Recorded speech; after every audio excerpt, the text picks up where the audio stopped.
Yielding control of Diogo Pinto, and as the Portuguese driver weaves his tyres, he picks up the throttle, and we go racing from the streets of Belle, and already there's a red flag, and while they bunch themselves up, there's the expected chaos and a car in the air.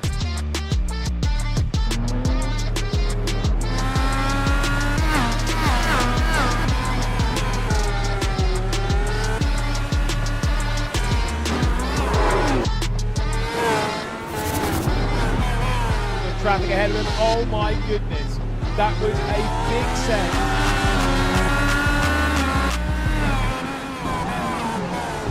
Oh, that's dangerous. This is not on. So dangerous. One more lap to go up front, and the caution will indeed fly. Diogo Pinto, 4 different winners in 4 races to open up the season.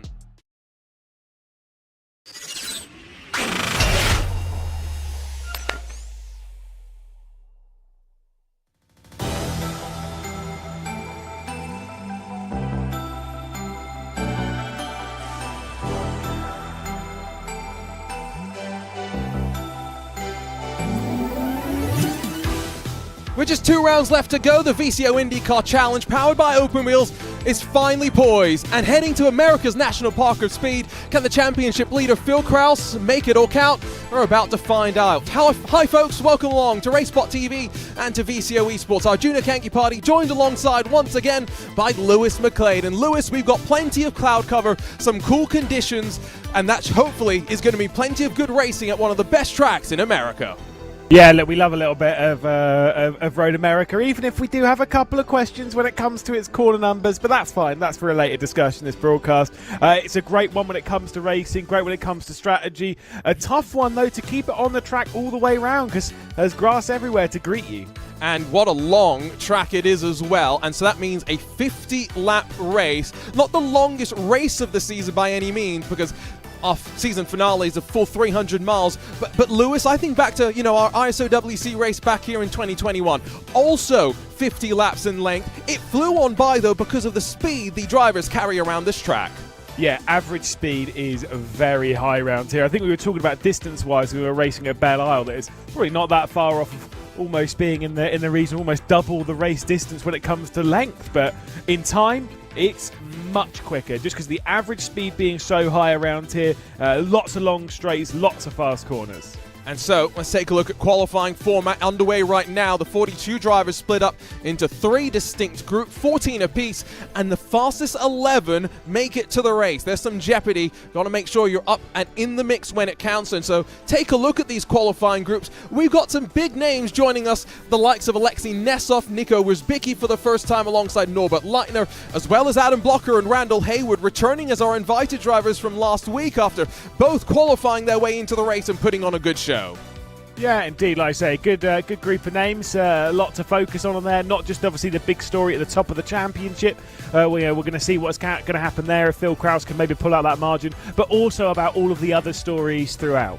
And this is that championship margin. It's less than 20 points between Kraus and Costantini. David Toss within 50 points as well, a race victory. He does have a drive-through penalty to serve if he makes the race, though. That might put him at a disadvantage. And Lewis, other thing to think about, we've got an oval to finish things off. Phil Kraus will feel confident that he and the private label team up with Powerslide Motorsports crew can deliver in a week's time. Yeah, exactly. If this is, if you're a road course specialist, again, regardless of where you're fighting for in the championship, maybe you're just trying to get in the top 10, maybe you're trying to do whatever.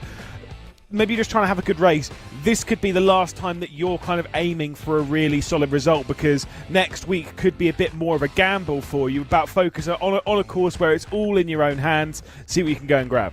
And so that's a run through of where we stand as we make our way back to on-track coverage at Road America. Qualifying underway right now. And one thing to note, if you're joining us for the second time or third time this season, the qualifying session slightly extended given the length of this track. So instead of 7 minutes, they get 9 minutes. That's going to be somewhat important. So Phil Kraus, championship leader, he's out in this group. And you can see him running down through turn 5, climbing up on the run under the Corvette bridge. Yeah, about 100 seconds a lap around here. So it's still, lengthy. It's slightly over that 100-second, by the way. It's not easy to get round, but managing the session and making sure that you're making the most of it and getting the laps in. I mean, again, kind of as we were saying at Belle, maybe to a slightly different degree, making sure that you get a solid banker lap around here is super, super important, because if you don't get that good banker lap, then when you try and improve later on, well, you're really putting up against it. And there's quite a few places around here where you can get a sneaky off track if you're not paying attention. Oh yeah, I was doing some laps yesterday in a session where there was a lot of a big tailwind down to turn 1. You can see this wind gusting a little bit here as well in the overcast conditions, but I found myself running wide at turn 1 more often than I care to admit. Norbert Leitner's Impulse Racing 127. That's the benchmark right now with a 41.866. Let's see where that stacks up to the rest of the field, though. Kraus won to run across the timing line. That was Alexei Nesov going very, very wide out of the final corner. Leitner faster than Munoz. Mangan faster than them all, though, and Kraus half a second off. A very good time from the 99. Yeah, that's not great from Phil Kraus. You know me. I like to look at some practice times here. It is slightly cooler than practice, but fair enough. Oscar Mangan was 0.6 of a second faster on that lap than he was in practice. So there is quite a margin. Diogo Pinto, fresh of a solid round, up to the top of the timesheets. And that is a quite impressive time. The first driver down below the 141 bracket. His teammate Ariel and Leo behind him by around 0.2 of a second. And Redline have plenty of drivers in this group. Remember, as it sits right now, top 11 to advance. It's Pascal Stix and Julian Oltena on the outside looking in. Ooh, and Pablo Espes coming out of pit lane after coming back in and putting in a fresh set of the alternate compound tire. Yeah, just trying to get ready for that.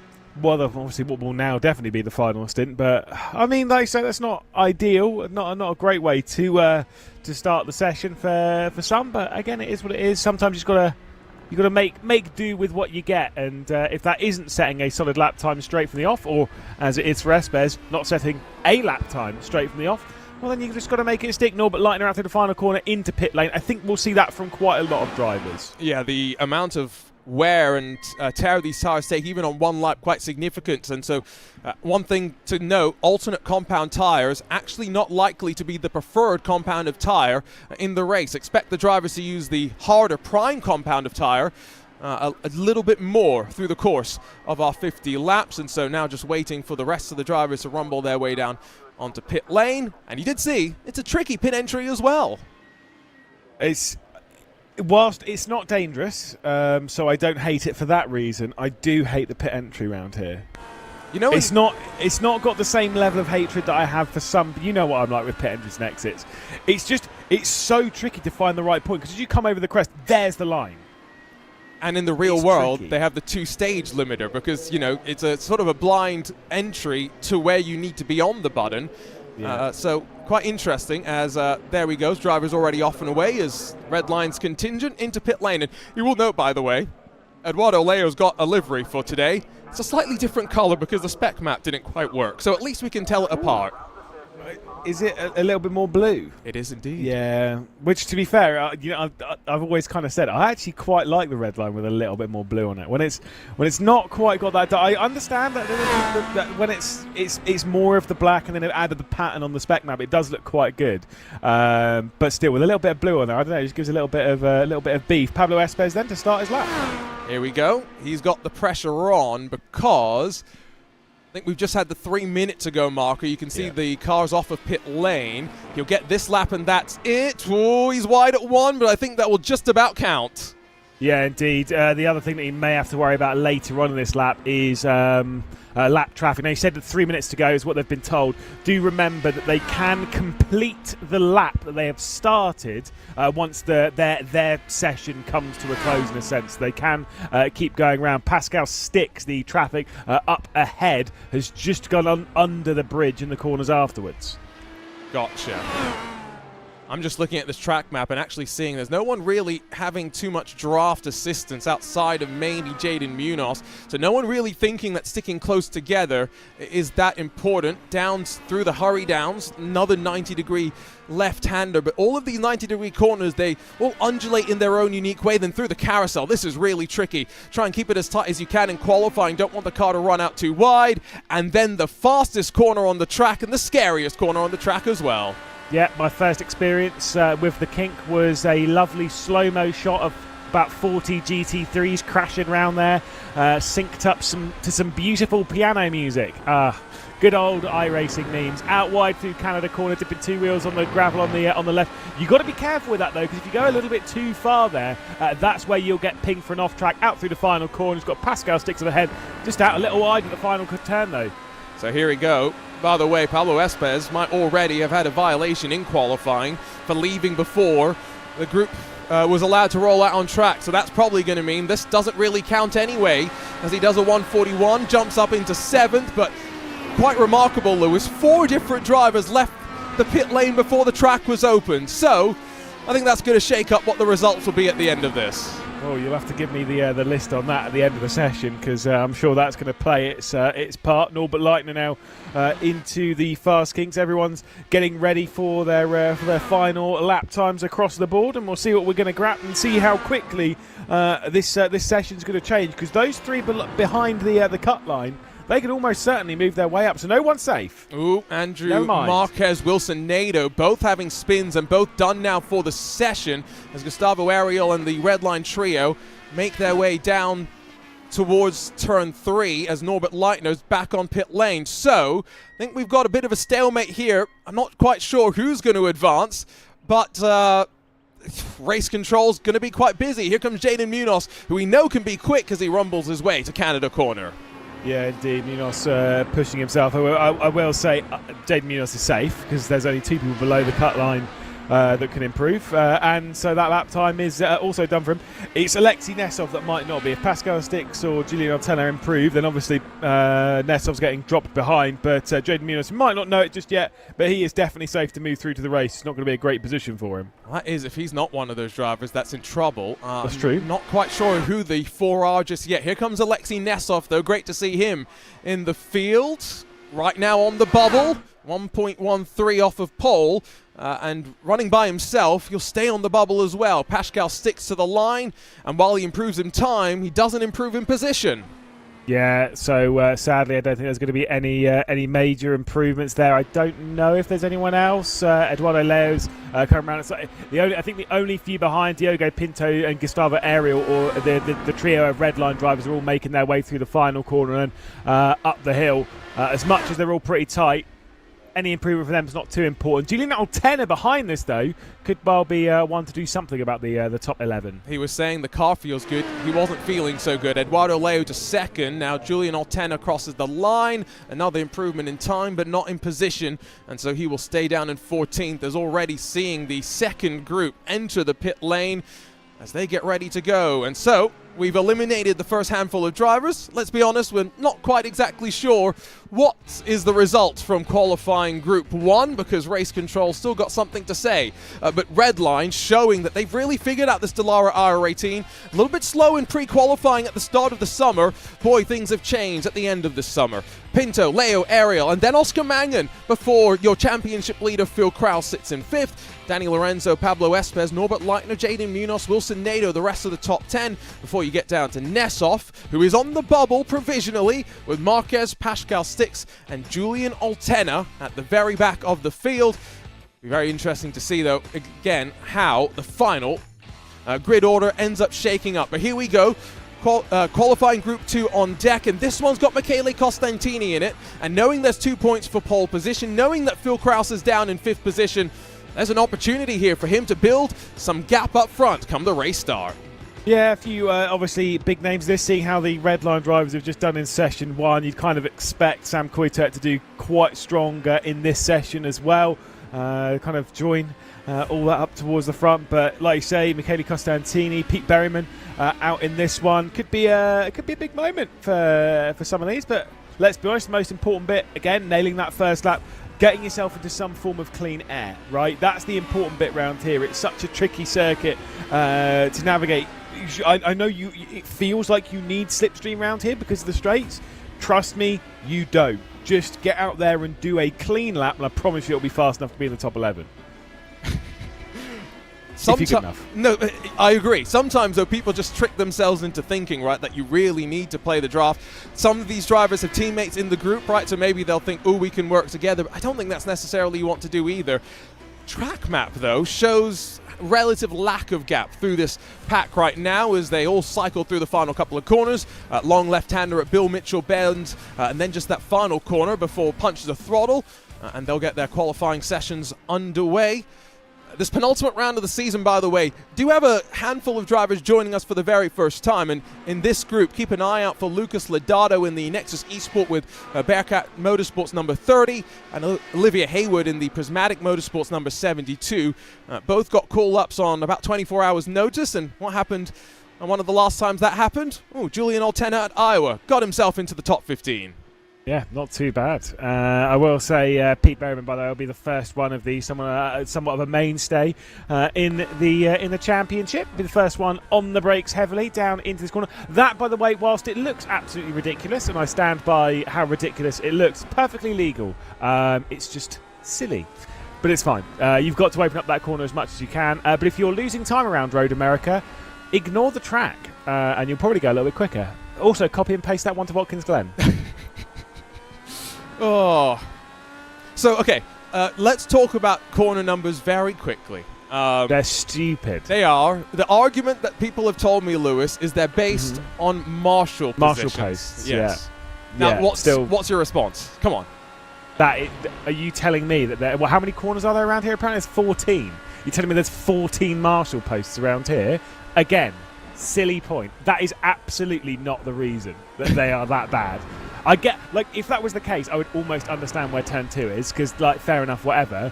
But then you come out of turn 3, and then it's 3A, which is a kink on a straight. And the next kink after that on the same straight is turn 4 for some reason. Why wouldn't it be 3A and 3B if that was the case? Well, we got the rage out as Peter Berryman comes up to cross the line. What's he going to do? Now, he's a driver still got plenty of speed this summer, still searching for a bit of that luck. Now, that's a little bit slower than the benchmark from Group 1, but these might just be benchmark laps for these drivers. Remember, talk about the bankers. Romanidis, though, 41.3. It's within half a second of Group 1's time. Yeah, it's not bad from Romanidis there with the 41.3. Obviously, still plenty of good times to come in. Xavi Ross goes up to second. Did see Costantini, by the way, will not appear on your timesheets. He is in pit lane, so has already bailed from this first lap. The driver who sits second in the championship already not looking ideal in this session. Let's go with that. And Michael Romanidis, he surely is towed, right? So that's his session done as well. Yeah. Because he's marked on pit lane. That's a weird decision. I am confused right now. I am not. Did he crash or something? Surely not. No, he's literally sent a message to race control to say, I'm not going out again. That's why I've towed. And I just wonder, has it got warmer, Lewis? Remember, overcast means there's lots of cloud cover. It does look a little bit brighter. I don't remember the track temperature the last time we showed that graphic, to be honest, though. I am not smart enough to know that. Maybe someone, I'm sure Vince Cussy will probably jump in and tell us how stupid we are for not remembering or something in that vein. But that's fine. I will, do you know what? Give me a sec. I'll go and investigate. Okay, you're investigating. Detective McLeod is on the case. Goddamn right. Well, he is an absolute idiot. He's definitely no Sherlock Holmes. That we know for sure. Right. Here comes Berryman to pit lane. This is expected. Van der Sant behind should follow as well. Lucas Lodato currently, by the way, does sit inside of the top 10. We are waiting for Costantini, Drake, Andrich, and Hayward to set times. 4 different drivers yet to punch themselves onto the board here. 29 degrees was the temperature previous, so yes, go. it is quite a lot warmer out on track. So that has gone up by 7 degrees in a very short period. That's why this group will be slower than the previous, and as to maybe why Romanidis has been like, okay, thanks, bye. Right. And again, this is where the groups, we slightly mentioned it earlier, but the fastest group, they will snake themselves into the first starting spot and working back from there. Second fastest group starts second, third fastest group starts third, and build the rest of the group from there. The dynamic weather exists for a reason, and that's so the drivers have to adapt. And so, 5 degrees Celsius in iRacing, that is about half a second. So Michael Romanidis, he very well could be challenging Diogo Pinto on this race start if he does indeed end up on the front row. Indeed. By the way, I did find that information myself, but I did see that someone has also put it in the chat as well. So look at you trying to give. But I did find it, so it's still, I take all the credit. It's fine. But no, that 5 degrees, like 5, 6, 7 degrees, it does make a huge difference. And you'll kind of know it just on field. It feels as if like you've loaded a different setup that's suddenly got more downforce and more grip. But alas, that is not the case. Let's see then. Michele Costantini, second in the championship down into T1. Just by the way, for the 4 drivers that have been disqualified from qualifying from Group 1, I'm not 100% sure on this, and maybe I should not be saying it out loud. Give me the names. No, that's not even what I was going to say. Oh. But I'm pretty sure that they will end up being gridded at the back of their group in championship order. So whoever of those drivers is highest up in the championship, because remember, there's 3 drivers that get eliminated from the group, there's 4 drivers that have been disqualified, there's 1 very lucky driver that might still make the race. Anyway, Costantini very much pushing the limit out wide through the hurry downs, but this lap has got to count. He won't have time to go back around and get a fresh set of boots and roll back onto track.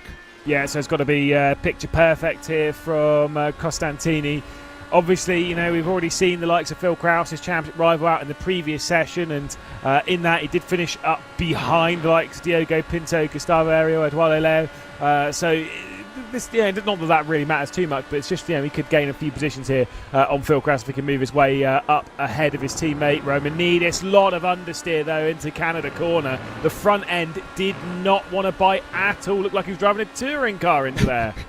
you know your fair share about driving a touring car. I'm not quite sure where Romanidis styles into this picture. It's Michele Costantini comes out of the final corner. It's okay, we've all made that mistake. What was it, Michael Costantini as well to 141.5, so that puts him within 2/10 and up to second in the group. Again, look, we can call him many names, but we can also invent names for him as well, so that's fine. Either way, solid lap time there for Costantini. 2/10 off. It's not ideal. We'll pull to one side and the session is done. So at the moment, we'll have to settle for being 2/10 behind his teammate. Maybe the temperature's gone up even more, although I'm not actually sure it has. Nope. Interesting. By the way, I see the conversation in the YouTube chat. With the 4 DQs, Julian Ortella will advance as it stands right now. I'm very curious what's going to happen because we finally just seen a time from Blaise Andrich. He's bumped Alex van der Sant, who's up inside of the top 10 in the championship. So there's some pressure now on the shoulders of the 96. Still no time though from Jeff Drake or Olivia Hayward as we've got the checkered flag officially out for the session. Yeah, indeed. So these are definitely the last lap times coming in as we head down towards the final corner. Of course, Alex van der Sant coming up towards the line. Any improvement coming in is going to be needed. Yes. What a lap time as well with the pressure on. Berryman improves as well. And so Jacob Oster returns after missing the last round of the championship on the streets of Belle Isle. He's in the field right now. Bumps van der Sant down to 8th position. Jeff Drake's going to be next to the line. Is there a time for him to set?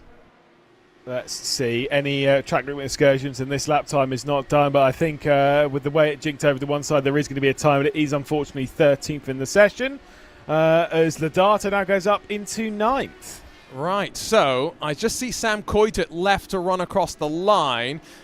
We did end up getting the time from Jeff Drake down in 13th place. Andrich is on the outside looking in. No time from Olivia Hayward, unfortunately, had a few off-track excursions in the course of the session, and as Sam Coiter improves up to second, that's Group 2 done and dusted.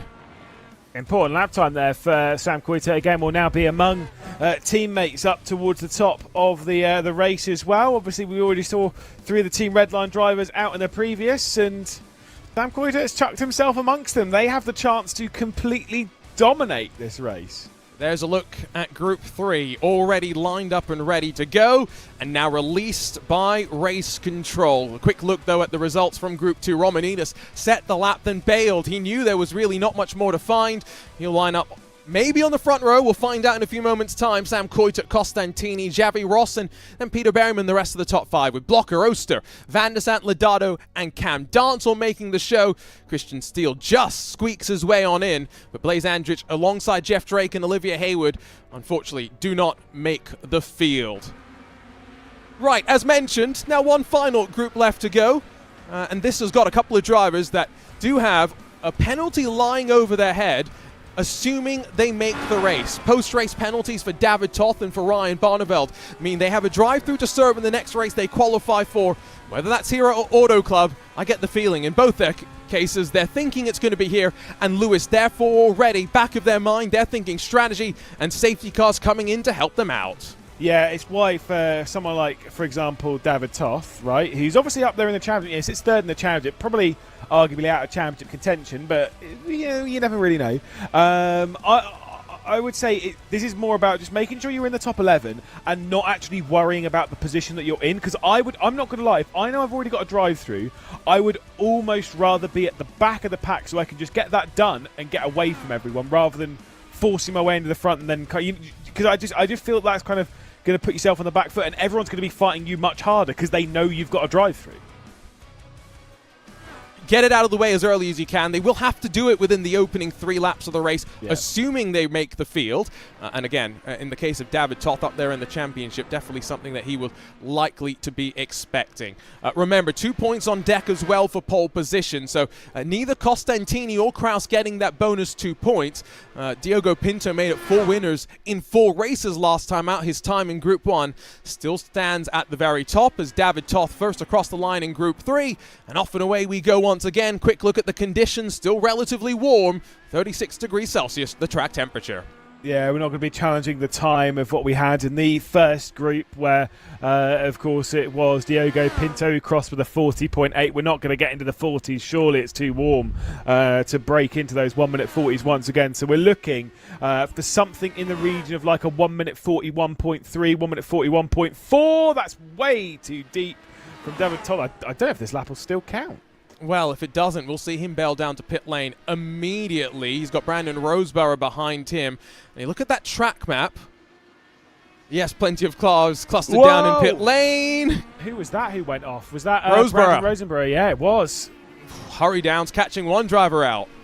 Yeah, indeed. And wow, I mean, that was a big... He must have, as he turned it, he either must have clobbered that curb on the right-hand side or it must have just snapped so aggressively. But now his lap's done. I will say, Nico Vizabicki probably isn't going to be too happy. No, well, I've got to say, it's one of those places where we had some drivers, not happy with blocking at Belle Isle. This is one of those tracks that's even easier to help people pass, but if you get stuck in a high-speed corner, or if you lose it in a high-speed corner like that, credit where credit's due. What a save that was. It is a very good save. He clipped the curb with both of his right side wheels going through the fast kick. Watch it here.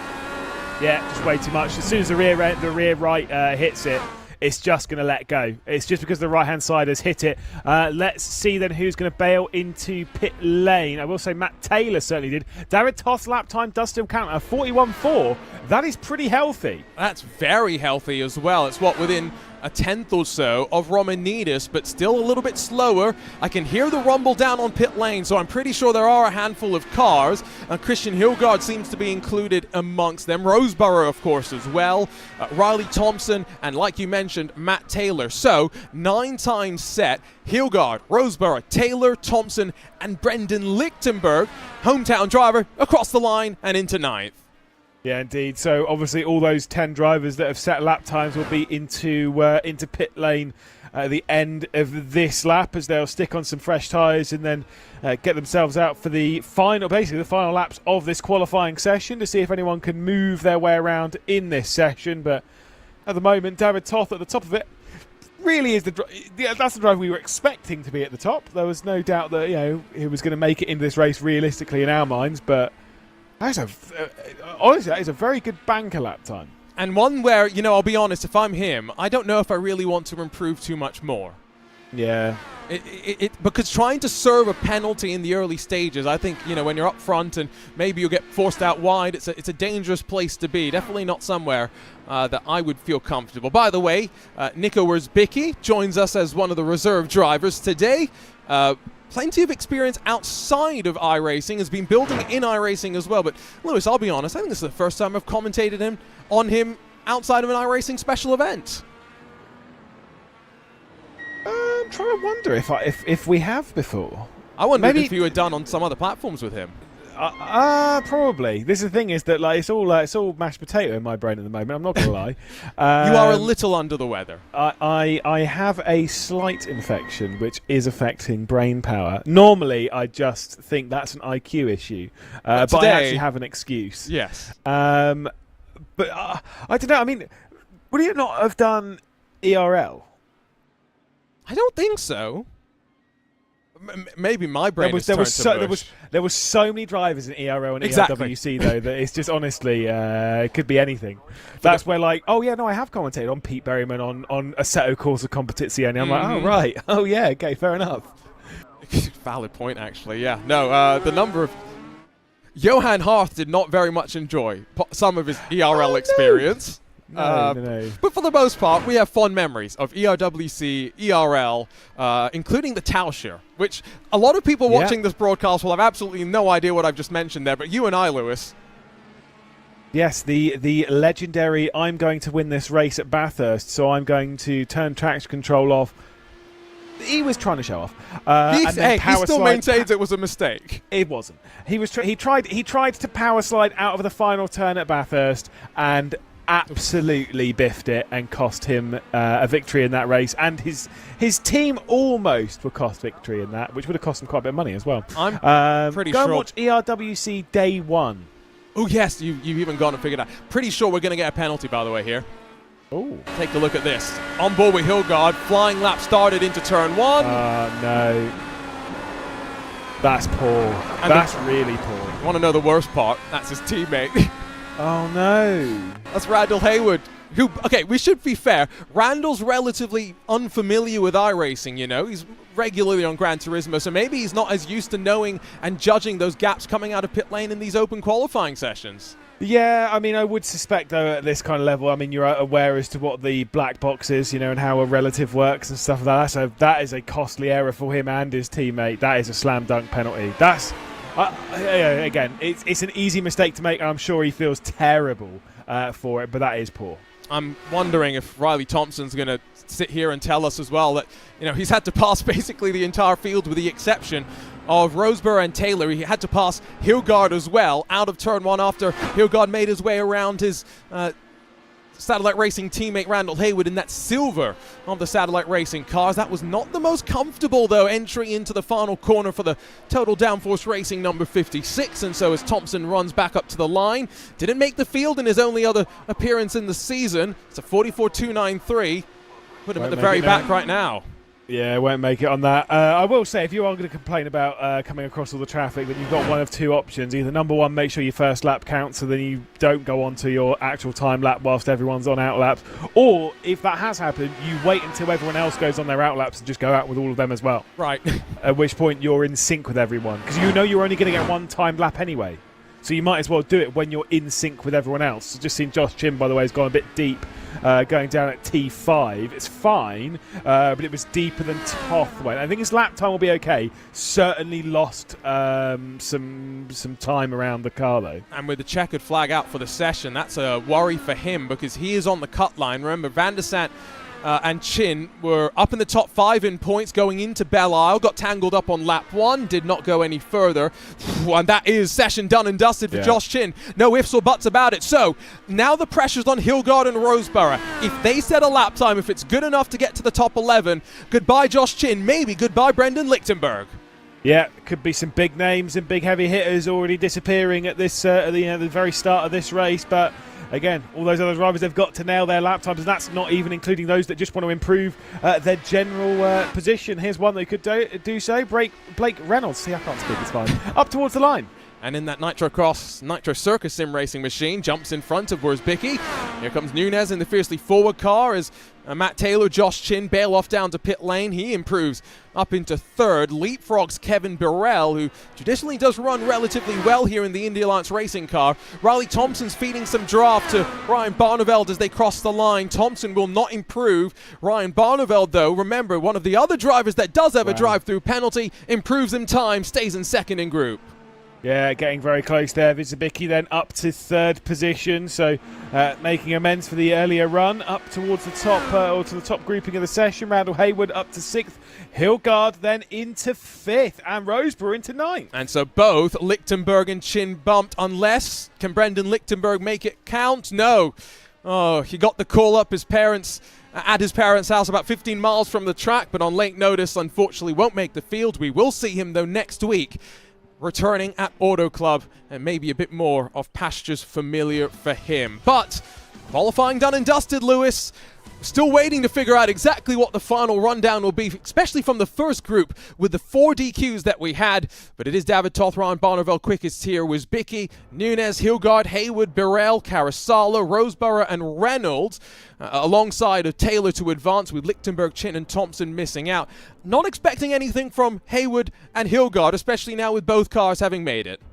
Yeah, indeed. I mean, look, obviously, like the qualifying format here, it was exciting, it was thrilling, but now we've got the race to deal with, and those that are focused on just making it now get to strap themselves in for what is going to be just under, as long as we run green for it, 2 hours of thrilling racing at Elkhart Lake. Oh, it's going to be fun, but we'll step aside here on RaceBot TV and live on VCO Esports for a few moments. Get that grid sorted, and we'll be back in just about 10-15 minutes time, ready for 50 laps of racing at America's National Park of Speed.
Yielding control of Diogo Pinto, and as the Portuguese driver weaves his tyres, he picks up the throttle, and we go racing from the streets of Belle, and already there's a red line, and while they bunch themselves up, there's the expected chaos and a car in the air.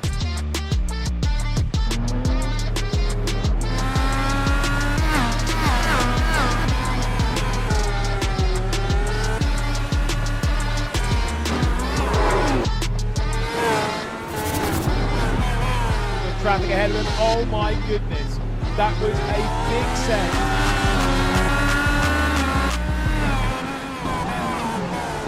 Whoa, that's dangerous. This is not on. So dangerous. One more lap to go up front, and the caution will indeed fly. Diogo Pinto, 4 different winners in 4 races to open up the season.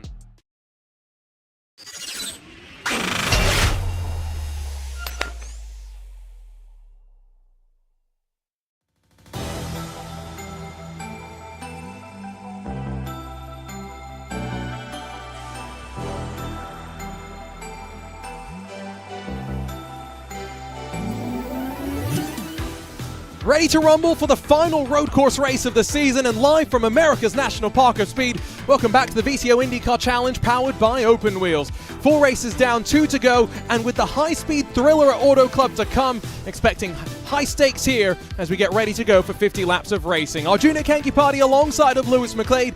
And Lewis, we've had our drama in qualifying. 33 drivers have made the big show, and now we get ready to launch them out for what is bound to be an interesting race, a lengthy race, and with strategy playing its part as well. Yeah, indeed, it is not going to be an easy one to get a good result from, just courtesy of how difficult this track can be over the sheer length. Strategy is going to be critical today, making sure you're making the most of the tyres of what seems to be, at least based on that qualifying session as well, some changeable conditions temperature-wise as well. It's a track that is typically known for favouring the harder primary compound of tyre. Is that going to hold true for the majority of the day?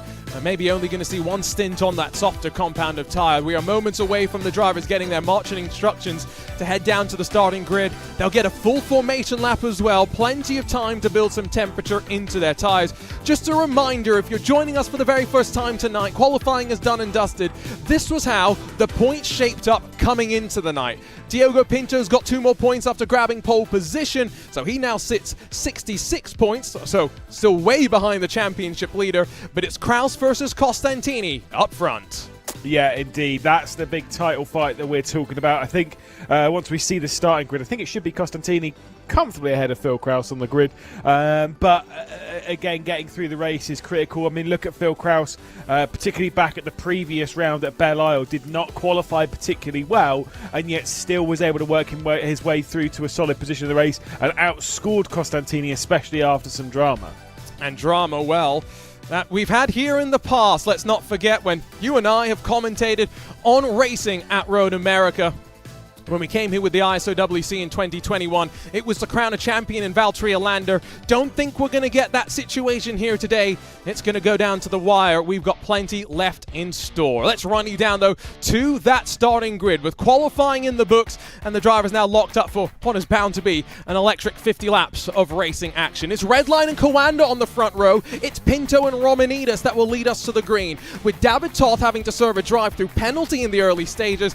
He'll be alongside of Eduardo Leo, with Sam Coiter and Ryan Bonneville then behind them on the third row of the starting grid. It's Gustavo Ariel, it's Michele Costantini then sharing row number 4, with Nico Wierzbicki and Oscar Mangan directly behind them on the edge of the top 10. It will be Xavi Ross and Marcos Nunez to bookend the top 12, with Phil Kraus, Peter Berryman way back in the mid-pack and some work to do. Hilgard and Lorenzo 15th and 16th. It's Blocker and Hayward lined up behind them, and then Nato, Oster, Burrell, Marquez, Van der Sant, Carasala through the top 24. It's Pascal Stix, it's Lucas Lodato, and then Brandon Roseborough, Julian Altena, Cam Dance, and Blake Reynolds, your top 30. Pablo Espez disqualified from qualifying, but because 4 drivers disqualified, he was the highest of those in the championship points. He squeaks his way into the field alongside Christian Steele in some new colours for today. Matt Taylor at the very back of the pack. And Lewis,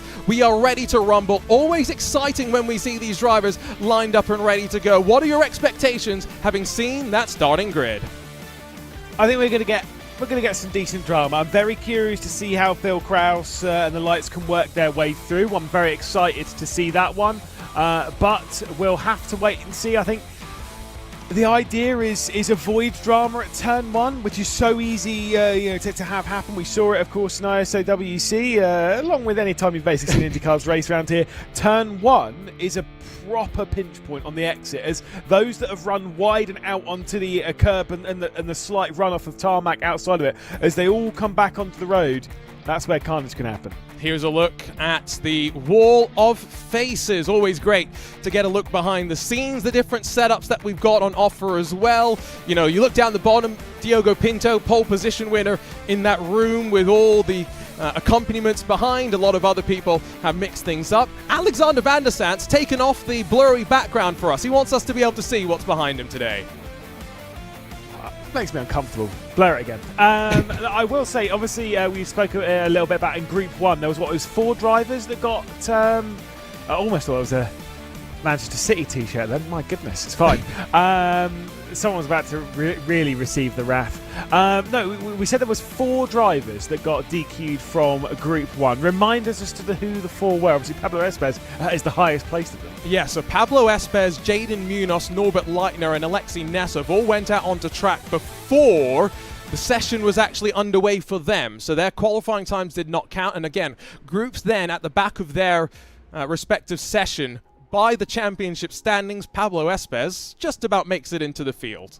Yeah, exactly. It's a little chaotic, a little naughty, but they all drivers have a driver briefing before this. Now, I always, I have a little bit of an understanding with drivers where a lot of the times, in fact, no, I say a lot of the times, anytime a driver signs up for a championship and they say, I agree that I have read the rules, they have not read the rules. It's just, you skim through and you pick the few which you know you might need to know, like, for example, how the start works and bits and bobs and whether you have to drive back in. You pick those few and you ignore the rest. And so sometimes, I wouldn't say it's acceptable, but sometimes I almost understand why some drivers fail with some rules.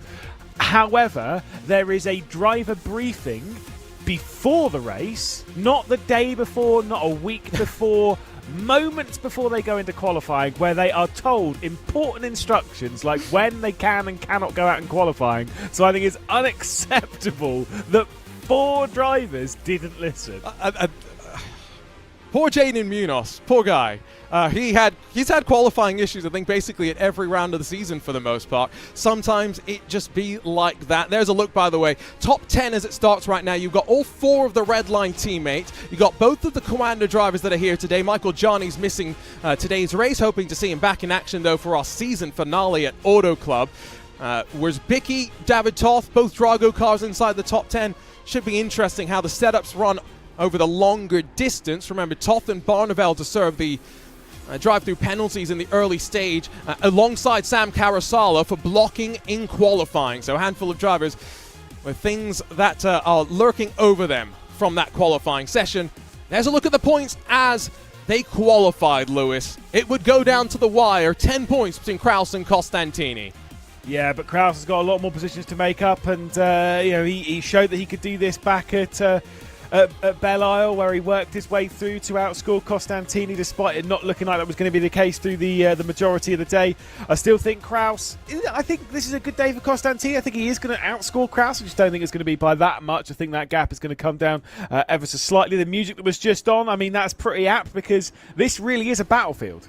Ooh, I like that. This and a high-speed battlefield as well. Not as high-speed as the one that we'll have to close out the season, but one that, like we said, we expect drivers to use the alternate compound of tire a little bit later. It's not the green Waiulis today. No, it's the red alternate compound tires. But look how many up front, Lewis, have elected to put on the alternates to start with. Yeah, I think they want to just get them maybe out of the way. We do expect the primary tyres, the Blackwall tyres, they're going to be the ones you more want to run on a day like this, especially if it's warm, which the sun's out right now, so it does look as though it might well be a little warmer out on circuit. 41 21 degrees Celsius. My goodness me, it's picked up an extra 6 degrees from qualifying. And so, in a race that could also see some fuel mileage if the safety car is brought into play, what do we have in offer? We're about to find out. It's Pinto in control, looking to become the first repeat winner of the season. It's Romanides alongside, though, that will try and disrupt him. It's a long hold. We're into the starting zone, and we're racing for the 5th time in the VCO IndyCar Challenge, powered by Open Wheels. And look how many drivers instantly on the push to pass and trying to make something happen. David Toth included. Remember, he's going to have to jink his way to pit lane in this side of the opening 3 laps. He looks to the outside, challenges for the race lead in a quite remarkable sequence out of the opening corner. It's down to turn 3. Bonneville looks to the inside as Costantini makes a move. Kraus battles with Nunez as he tries to work his way into the top 10, but it's going to be a rumble down to turn 5, and Pinto on the button trying to cover off a move. 3 wide behind in the heart of the pack. Yeah, a lot of drivers already using a couple of their push-to-passes at this early stage. David Toth gets to the outside of the front of the field, but can't quite make it stick. 3 wide, though, in the middle there. I'm not sure as to which one that was. I think it might have been Ryan Barber trying to sneak his way through the middle of the pack. That was crazy. I think it was Javi Ross that made it 3 wide. Not quite sure who lost out the worst as a result of it. But hurry through the hurry downs, down the hill into this very tight 7. Ross looks to the inside, this time on Michele Costantini. He's feisty on this race starts. 3 positions gained already. Peter Berryman, though, 3 positions lost. He's getting swarmed. He started on the primary compound tires. Some alternate runners trying to take advantage. Yeah, and obviously, you know, those that are on the primary compound, they've got to accept their tyres are probably going to get better significantly compared to the rest of the field, but they just need to get through these first couple of laps. New race leader, though, David Toth has hit the front. Remember, he does have that drive-through, though. And so expect him probably to come down this lap, right? Because have had really no issues, and so expect him to want to get out of Dodge. No, he's decided let's try and hold this as long as he can. Yeah, I think he'll stay. I think he's going to try now and get out, because obviously everyone's going to be slowing themselves down behind. I think he's going to try and build as big a gap with the group at the front as possible. I think he might lose the race lead immediately. Diogo Pinto decides not to go for it as a few drivers are on the button down into T1. Look at the gap that's already been built, though, with the group behind. I wonder if... that's a crazy strategy, never mind. I was going to say, if David Toth maybe is trying to use these tyres extremely hard, build a gap, come into the pit lane for the drive-through, close back up to the group, and then pit and go on the primaries. That's actually maybe not as crazy as you thought. I don't know, though, because both Sam Carasala and Barneveld served their drive-through on the opening lap, which I think is... The field at the back is starting to get more spread out. That's a look up the inside from Adam Blocker to try and pass Oscar Mangan. And again, this is alternate compound on primary. Long way around for the driver with less grip theoretically, and Blocker slides his way on through clinical ease, but the crossover point's going to come pretty quickly. Yeah, exactly, which is why I say maybe David Toth is going to try something different on the strategy in that vein, but I don't know, maybe that seems a little bit too, it's always one of those where you're making something too complicated for the sake of it, and he's probably not even doing that. It's probably trying to make it more simple than that. But I don't know. That's kind of one of those ones that would have floated around in my brain if I was in his boots. But we'll have to wait and see what strategy. I get the feeling he'll come into the pit lane at the end of lap 3, leaving it as late as is possible. Got a couple of Brazilians in the field. Gustavo Ariel is one. Wilson Nato is another. But as Alexander Van der Sant makes a push-to-pass assisted move on Peter Berryman around the outside. It's up to 16th position. It's great to have that support in chat. Let us know who you're cheering on for and where you're watching from around the world, live on VCO Esports and here on RaceSpot TV. David Toth is down onto pit lane, though, so he waited 1 lap and then decided no longer, let me see where I can come in. Gustavo Ariel, though, sees that gap up front starting to build as his teammates 1, 2, and 3 have a little bit of a gap between him and Michael Romanides. Marcos Nunez as well, making away past Vizavicki, so a couple of switches for position here. You can see Adam Blocker, he's made a solid amount of progress as well, moving his way up to just behind this. The top 3, though, looking strong, and the fastest lap, of course, going the way of Eduardo Leo at the front. Let's be honest, that top 3, they're not going to fight too hard. Look at this clean air, though, that David Toth's got. Now, this is, I think, ideal for him. He actually comes out, 5 seconds in front of those behind, so both Barneveld and Carasala. So let's see what he can do to attack, and maybe, like you say, come in for a pit stop when others aren't expecting it. Lorenzo and Van der Sant wheel to wheel up through turn 6. Very sketchy place to be side by side, and they single file it out in through the next corner. Now, we've seen a couple of looks at the Drago shirt, and I want your opinions on that a little bit later on. I'll let you have your thoughts and feelings on it, but I'm not convinced. Are you convinced by the livery yet? No. No, okay, there you go. I don't hate it. It just, what was it? How was it that I described it? It's not scaly enough. No, that's not how you described it. No, what was it that I said? I don't quite remember. I don't remember, but I'm guessing it was something about it doesn't look as unique as it used to be. Yeah, it was in that vein, but I used a great term, and I cannot remember what it was. A great term, you? Surely not. Well, it wasn't. I didn't make it up. Ah, okay. There you go. Gustavo Ariel is going to get on the button. He's really close to the back of Michael Romanidis. And if, like you say, Redline make it 1 through 4, we know they're not going to fight. They are very good at working together. Did so once again on Thursday in the latest round of the IndyCar Butt Kicker qualifying series. He does not make the move, though. Cam Dancer's gone wide. Randall Haywood spun it, but he's going to loop it back around as here comes Toth to take up a freebie. Yeah, that is indeed nice little freebie for Toth to sneak his way past Nothing Burger. That's what I said. Okay. Which is true. I stand by it. Cam Dance in the definitely not a Nothing Burger livery on the 111. A lot of colour on that one. See where the mistake came. Little just too deep at the final corner. And so Haywood lost it by himself then. Oh, yeah. Interesting. Not even distracted. It is, I will say, the final corner around here is tricky. I remember the first ever time I raced Road America, it was in Star Mazdas back in the day. And that final corner, the curb sticks up more than you think it does. And yes, Star Mazdas was sick. You are dating yourself in sim racing terms. That is dating, yeah. It's not quite Live for Speed, but it's definitely up there in terms of age. I mean, I've got to say, though, my commentary in many ways didn't start with the Star Mazda, started with the Pro Mazda. So I've got some fond memories of those sort of cars. And commentating on Peter Mackay, not in a Pro Mazda, but subsequently, because of my Pro Mazda commentary, commentated on Peter Mackay in sim. It's one of the greatest privileges you could ever have. Well, actually, I've never commentated on Peter Mackay, but I will eventually have a round of golf with Peter Mackay. At St Andrews, we're hoping. Oh, I'd hope so. I'd certainly hope so. On the old course. Out a little wide, though. Romanidis goes, and Gustavo Ariel could make this a red line 1, 2, and a 3 if he so feels like it. There doesn't seem he's got the straight line speed in that red line car. Maybe he lifted out a little bit. Doesn't really want to fancy trying it down to the T1 just yet. Ooh, okay. Another thing to watch. Maybe he hit the rev limiter. Keep an eye on that in a few moments' time as Adam Blocker slices his way up another position, now up into 9th. That would be very interesting. But then if you're hitting the thing is, if you're hitting the rev limiter, when you're on the button, it doesn't extend the rev limiter. So if you're already hitting the rev limiter behind someone, is that? No, see Adam Blocker somewhere already raging that we're saying false things about IndyCar. He's lifting off very early there.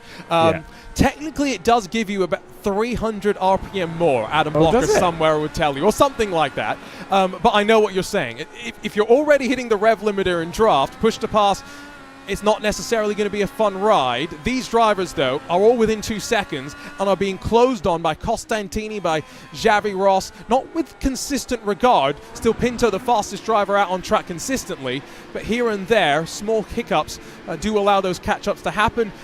First of the primary runners, though, was the 333 of Wozbicki. So, as it stands right now, we're going to get to see where the crossover point is. We're only 5 laps in to what might be a 13, 14-lap fuel run. Yeah, indeed. Now, obviously, you heard the fuel save. It's very aggressive fuel save coming in from Diogo Pinto out wide from Gustavo Ariel. It's okay, you're sick. We'll let it slide. It's fine. I can read names. The car we're on board with. That's the one that I meant. Obviously, the lap time from Wozbicki on the previous lap time was a 45.4 versus the race leader of 44.8. So they're still running slower, but only by around half a second. I would suspect you're absolutely right. That is probably going to switch. He's not. Let's see. Yeah, but I don't know. He hits 11.9. The top of the limit is 12. So I mean, he's maybe a little bit short on gear, but not that short by any means. And remember, I guess, weather conditions and everything, that will play a part in how the gearing actually works on the car. But, I mean, maybe I'm making a hubble-hub about nothing, because at the end of the day, he's still, 1.5 seconds off of his teammates, and we've got a long way to go in this one. Yeah, and again, at the moment, I think he's playing a fuel. He's chasing a fuel number. I don't think he's doing anything like major at the moment, and not even trying to go for a move, because he can see that group ahead. If Romanidis was going slower and he could see the group ahead of Leo Coulthard and Pinto moving further away, then he might feel that he needs to go for a move. Gustavo Ariel is in a solid position at the moment. Costantini is closing his way up to the rear end bit by bit, which is going to work out obviously handily in favour of the championship at the moment, where he's actually going to pull out an even larger, margin, close down the gap to make it tighter, because of course he's the one second in the championship right now. I will say Costantini has only outscored Philip Kraus in one race so far this season. That was the one that he won. That's a good point. Kraus has been consistent, and put himself in the right positions at the right times. That weather, by the way, look at the wind, Lewis. 22 kilometers an hour. And I can tell you from my practice last night, anything into turn 1 is a north wind. That is awful on exit. This is a northwest wind. It might not be comfortable for some of these drivers with the cars they've got. Yeah, that's not great. Obviously, which one? You're going south into turn 1, aren't you? Well, you're asking me about geography. That is a dangerous thing to do. All right, sorry. I thought all people that live in America should know everything about everything, don't they? Allegedly. That's why they've got more gold medals in the Olympics at the moment, or something. I don't know. That's how it works. Do they actually this was a debate that I had on another broadcast. Okay, I thought it was like China or something, but the US has like the most total medals, but do you count silvers and bronzes? No, it's only golds that matter. Maybe China is ahead. Then it might end up being China. Look at the replay, by the way. Whoa, it's another issue out of the final quarter, which makes sense in some ways, right? Because if you have an issue into turn 1, it's the same wind direction in through the final corner. Yeah, this is just running wide again, and obviously if you're dipping especially if it's like half a tyre out onto that grass, onto the lower patch of grip. I've always kind of said it, if you're going to go into like that kind of area, you're actually better off putting the full tyre onto the bit with less grip rather than half a tyre, because a full tyre you're actually less likely to spin awkwardly enough, because you'll lose grip on that entire side, and then you tend to understeer and go in a straight line. There's going to be a switch for the race lead. Sam Coulthard's going to take it. That was just an easy move down to Canada corner. Don't worry about it. I think they're just switching positions as if they're in the velodrome at the moment. You'll save maybe. Yeah, it probably is a little bit in that vein.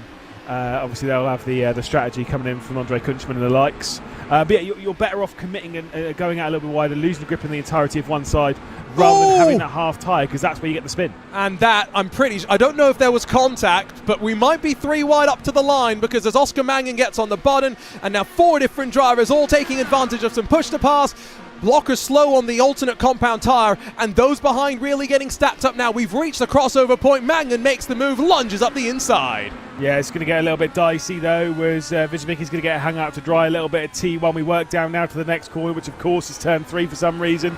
Phil Kraus though, obviously championship leader, is closing up to the rear end of this, and you can see the almost... of coming in there from Vizimicki. He was disappointed with that racing, at least from a facial expression. Yeah, I think he recognises right now that if he passes Blocker, then one by one they start chipping away at these drivers in front who no longer have a tyre advantage. So maybe it's only 8 laps or so, and this was something that some were talking about. Maybe go short on the alternate stint, maybe do only 8 laps, but then you have to extend some of the other stints. So be very curious to see Sam Coulthard taking over the race lead. Is there the chance that maybe Redline think it's time to maybe bail in early and come down to pit lane? The field, all 33 running, by the way, but now separated by quite a bit. Remember, 3 drivers taking drive-throughs at the start. How far does a full tank get you around here, though?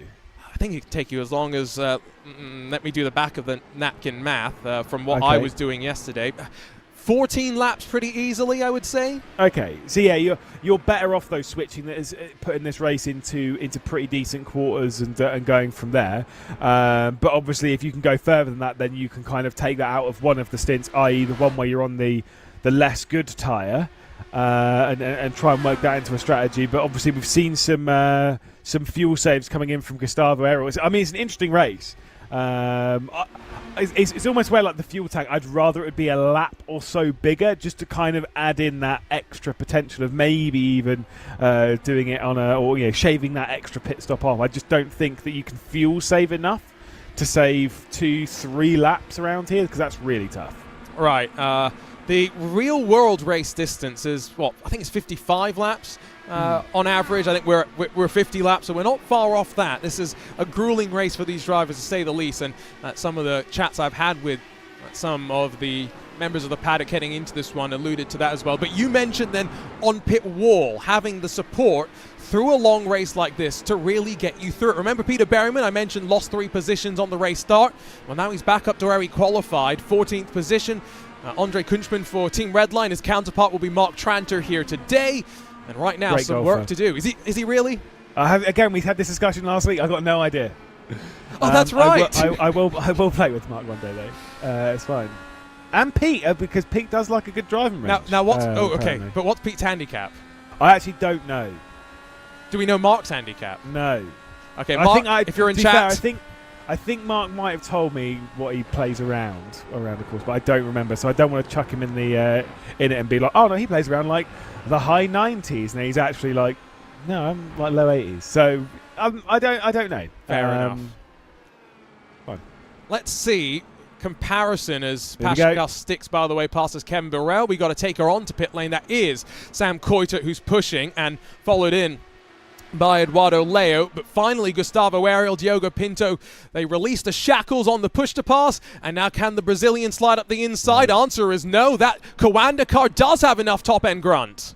Yeah, those gears are too short at the moment, so it could be the requirement of a move. I mean, this is where 10 laps into a race, you're probably not going to go for a move as aggressively as you would do earlier on, but he's going straight onto the button once more. But Romanides is also on the button, so should actually be able to hold on from Gustavo Ariel. Almost a silly use of a second button there from Ariel, but he's desperate to try and take over second position. Big send down the hill, that might be too deep. No, perfect. I've got to say, you say silly second use. I think he just tried to go so early onto the button that Romanides hadn't even covered him off. But the confidence to slow that car down. I said it, red line at the start of the summer, Lewis. I don't want to say they were nowhere in pre-qualifying, but they were definitely a little bit further down the running order than they ever would have hoped or expected to be. Turn around the summer, though, bring Eduardo Leo into the board, and things have really turned around for them. They are right there at the front. Yeah, it's pretty bad, isn't it? They're just a bit too good. But they're not in championship contention, really, in this one. None of all their drivers are a little bit too far behind for various reasons. But at the moment, they're in a solid position when it comes to races. Can Diogo Pinto be the first driver to win 2 on the bounce? We'll have to wait and see. You can see Sam Coiter and Eduardo Leo here, of course, running in 24th and 25th position, but with all that lovely clean air ahead of them. Now, does Pinto respond on the end of lap 10? Yeah, you can see committed instantly. Remember, no 2-stage pit entry here like they have in real life, and that's why these teammates very much trying to offset themselves. They want no risk when it comes to that pit lane entry. Coanda, though, decide, you know what, they're coming into pit lane, we'll go long, and so Romanides, Costantini on the push to pass and inheriting the race lead. Yeah, indeed, the posh to pass. I was going to say the posh to pass. That's very Queen's English, should be. That very much is. You're right up my neck of the woods with that one. Apparently, I sound quite posh, as some say, and then you hear me talk outside of a broadcast, bruv, and it's a disaster. I was just going to double check what the lap times are between Romanides and Visibicki, and it is 8/10 faster in favour of the primary runner of Nico Visibicki. So we're obviously the alternate tyres, the red sidewall tyres that are softer, have most certainly passed their best for the top group. Yeah, but it's funny you mention that, because right as we see the red line teammates emerge behind those that had already pitted, here's a look at the replay, what happened after turn 1. Nice. And I'm not sure if that's impatience or maybe a look from up above might be able to tell us a little bit more, but as Wisbicki tried to get up the inside, Javi Ross tries to defend and covers the door. Contact made and off to the gravel. Some time lost for the both of them. Yeah, indeed. That's what they would classify as not great. Obviously, so Xavi Ross has no rear wing at the moment as well, because you see it pop off here, and it did not pop its way back on. So he's not got the same connection that Soria was using back in Belle Isle, where it would just magnify, get magnet mode back on, and back on it would go. Jerry Ross's rear wing is no longer a part of his car. And here we go. Didn't expect it to be too long before Coanda responded to the pit stops from Redline, and so, I mean, we've seen this plenty of times before, Lewis. You and I, we've had our arguments about if Coanda or Redline was the best in the world of sim racing. How great that we get to see it in an IndyCar here today. Yeah, I mean, look, I think we can all still maintain that at least in the wider world of sim racing, it really is Redline at the moment. But sometimes it's always good to see Coanda give them a good run for their money. And to be fair, today they're running in a solid position. They've got two cars close to each other, two experienced drivers in Romanidis and Costantini. That said, Redline with 4 in a similar spot. They are going to retake over what will become the race lead here, but Coanda aren't going to be too far behind. Question is, Gustavo Ariel, is he going to get leapfrogged? No, he does the leapfrogging. He'd sat behind Romanidis for the entirety of the first stint. No longer. He jumps up in front through the pit stop cycle. And even with a slightly shorter fill time for the Coanda drivers, power of the undercut, or maybe the value of getting off of the old alternate compound of tyres, really maximised there. And so now it's primary tyres that hit the front, and these are drivers that have got to put on that less optional compound at some point today. Yeah, they can leave it till fairly late in the race, to be fair. Hope that maybe leave it till a stint where it could cool down a little bit when it comes to the track temperature, which will make it a little bit easier for them to keep those tyres alive. I will say, with Costantini and with Romanidis, as you can see the points there, I'll let you talk through that one. I mean, to be fair, they're meaningless because we're Completely in a pit stop pointless. window. I'm glad you've shown that now. Mr. Producer hitting that button so excitedly. Like, whoa, the championship points are great. Oh, wait, hang on a sec. Yeah, no, I will say, with Romanidis and Costantini, with their spots at the moment, obviously being behind the red line, if you're a big Coanda fan, don't necessarily worry too much, because if they've got the pace to close back up to red line, we do believe the Coandas are running slightly faster in a straight line, at least compared to Gustavo Aero, and I would assume the 4 of Redline drivers are all running the same set, at least to a pretty, like, the overall part of it is the same. They might change a little bit of like anti-roll bars and things like that, but for the most part the setup will be the same. If they can close up, it does seem as though the Coanda's faster in a straight line, so they could be possible for the odd cheeky move as Oscar Mangan works his way into the lane. Not Oscar Mangan. Wilson Nato. We got some purple cars in the field. Yeah, no. Goodness me. So here comes the penultimate driver on the alternate, still waiting for Matt Taylor to make his way onto the box. Cam Dance has run off the track at turn 1, and Ryan Barneveld, remember, drive-through penalty in the early stages. He drives his way on forward. Where is David Toth, though, in this entire mix is what's going through my mind. He's just come out of pit lane, and he's, how far behind your race leaders? Still a good 30 seconds or so. He's hoping for a safety car at some point today, isn't he? Do you know what? I don't think we're getting one. You don't think so? No, not around here. It's not a circuit where you typically, I mean, look at last round. We had 2. One at the start, one at the end. We had 2 at Iowa as well. That's at Belle Isle, you know? Safety car around here? I just don't see it. There's so much runoff. There's so much space for you to go if you've made a mistake. Whereas at Belle Isle, if you make contact really anywhere, you're getting pushed straight back out to the track. And I think maybe that is also why we are seeing the race that we are right now, right? Is these drivers maybe recognize that I mentioned there's the chance of a fuel save in this race. Maybe they're thinking we've got to, play strategically to that end. And we've got to take it to pit lane. Wizard Bickey's said, you know what? It's time for me to get rid of the primary compound of tyres. He comes in at the end of lap 13, though, so he might have been able to do one more lap on fuel. But remember, they had to do a full formation lap as well. So if you weren't saving, remember, it's his first appearance this season, something you might not be so familiar with doing. Maybe that's something else some of those drivers have not kept in mind on that initial race start.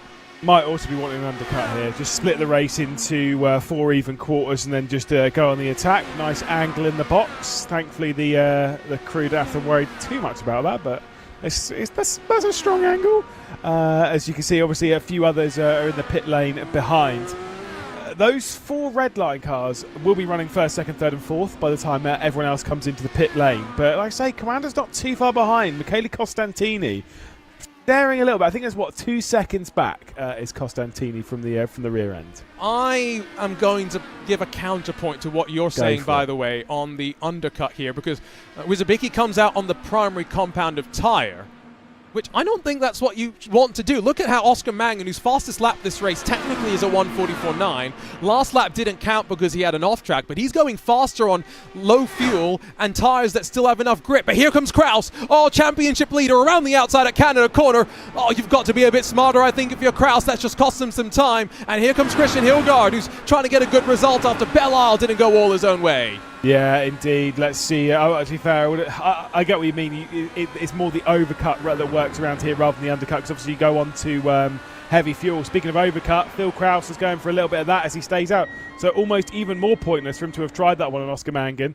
But Phil Kraus will then take over the race lead, but yet to stop round here as Mangan, Hildegard, and of course Pete Berryman are all on the lane. Pascal Stix, Pablo Espes, Cam Dance will also come in and relinquish what will become second place to Sam Kuiter. So that means that only Kraus doing that saving in the initial stages that see him go long. So that's Jason Brophy in his ear, giving him some strategy in the private label team height with Paus like Motorsports Camp. We will see Jason Brophy, by the way, next week in the number 88.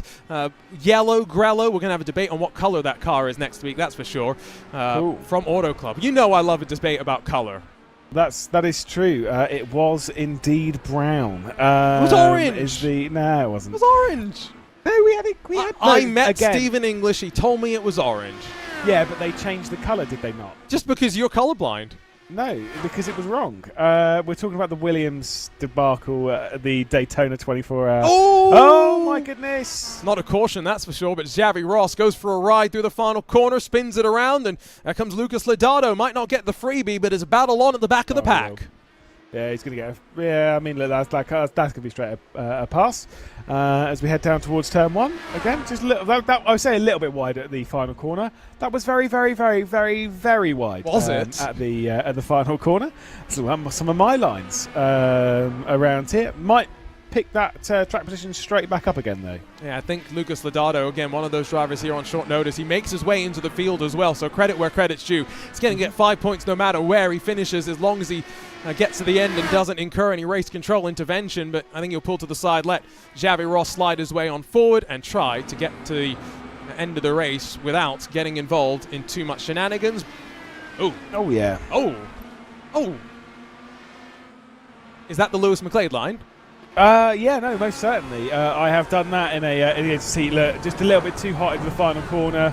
A little bit of understeer takes over, and yeah, as soon as you're out there in the gravel, as Phil Kraus comes into the pit lane, you go for that cheeky spin. Thankfully, this is where you sit there and go, well, at least you're not in the real car, because that would most certainly hurt your back and bum. That is true. Here comes Berryman, by the way, who is on to the alternate compound of tyre. Kraus has joined him as well. Berryman is going to feed out, just in front, closer than I thought it was going to be. And behind them, Battle Brewing, Hildgaard slides up the inside of Adam Blocker. Yep, indeed, and yeah, watch out, of course, for Oscar Mangan in that purple machine sat on the rear end of Adam Blocker, potentially going to look for a move here by the time they've got down the end of this second decently long straight down into turn 5. Yeah, 5. It is 5, isn't it? Ugh. Well, so okay, wait. Actually, no, it's turn. Even if we go with the silly turn 2 is turn 2. Turn 3 and then where's turn 4? It's turn 4. Turn 4's, so you know the kinks on the back stretch. You've got 3A. Don't you do this to me. Don't you do this to me. This is the point that I made earlier. Is the first kink, the one that the 63 is hitting now, that's 3A, and the next kink they come across for some unknown reason is turn 4. So why can't it be 3A and 3B, or turn 4 and turn? Okay. It's so stupid. The amount of logic that goes into the corner numbers, 0 is the answer there. Let's talk, though, about winners and losers in this first stint, because I think I'm starting to feel what you're putting down, Lewis, the energy about a caution-free race. And I think some of these drivers are responding. Oscar Mangan recognizing he's got to start making some moves. He qualified in 10th position, back up to 10th if he can slow it down in time. Adam Blocker's now stuck behind in 11th. Yeah, I mean, look, I will say big gainers from the first pit stop. You got to say, Phil Kraus, like, he's up there. to have moved up to 8th position, although I do feel that's because of the short fuel. Eduardo Leo obviously up towards the race lead. Redline have just taken full control here in a 1, 2, 3 and 4 at the moment, so classic Borefest for them at the moment as the fast lap comes in from the second driver I was going to talk about when it comes to big gains. Pete Berryman, 7th place. He has worked his way comfortably up inside the top 10. And I think Mark Trans has helped him here. And I think Phil Krause also one of those drivers that will be pretty happy, all things considered, as to where they sit right now. Can I put up the live points now, Lewis? Is this more appropriate? This would be okay, even though I think Phil Krause might be on a slightly shorter stint here. No, I agree. And I think Berryman might be as well. I definitely agree. But let's say this is where we finish up. We're down to 11 between those top two. Leo with the race win. Remember, he would be the first repeat winner this season. Missed the second round of the championship, had technical issues at Iowa, and he would still be in contention if anything were to happen to Krause at Costantini at Auto Club. That's all he can really ask for. Yeah, and then you kind of, I get it at the previous round as to the lack of fighting between Pinto and Leo, but let's be honest. This is the kind of one where you'd be scratching your head thinking, oh, if only we'd have actually switched over who won at Belle Isle. Oh, yeah. Yeah. It would have been much closer if, if the team... Like, I'm not saying that Redline should have employed team orders, that it should be Eduardo Leo winning the previous race, and that they should all be behind him, and blah, blah, blah, blah. I'm just saying that the championship... That's 10 it points. Would have been closer. Yeah, exactly. That's a big swing. Yeah, no. Picking up what you are putting down. So... It's, 8 laps or so before we saw the alternates fall off. Oh, and Krause is quick. Krause is caught up to the back of Berryman now as well. No push to pass needed here. They'll just slingshot their way on through. Maybe 1, maybe 2. Krause with the fastest lap, powered by OpenWheels.com. Oh, Romaninis has a bit of contact there as Berryman gives him the fade into the opening corner. Krause passes as well. That was close for comfort. Yeah, and the championship gap, it grows a little bit just because of the move there from Krause. As soon as Krause isn't going to go for a move on Pete Berryman at the moment, I don't think. I think he'll wait until they're both past Michele Costantini. Do remember the alternates are faster at the moment, but after, I think it was sort of like 6, 7 laps was really when the sort of like crossover was, and after that point, the alternate tyres are most certainly slower than the primaries, the black sidewall tyres.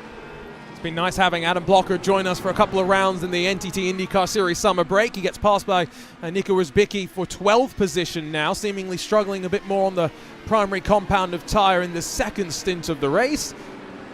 But of course, busy time for the drivers. They'll make their way next week to the Worldwide Technology Raceway. And Lewis, very much looking forward to the second half, effectively, of the IndyCar season. Only got one road course at the Portland International Raceway. It's ovals from here to the end for them. Yeah, which, to be fair, I've now commentated on the Real World Portland, and I think it's a great track. It's a great track, isn't it? Especially for Formula E. It was interesting for Formula E. It's not on the season for this. I don't think it's on the calendar for next season. No, it's not.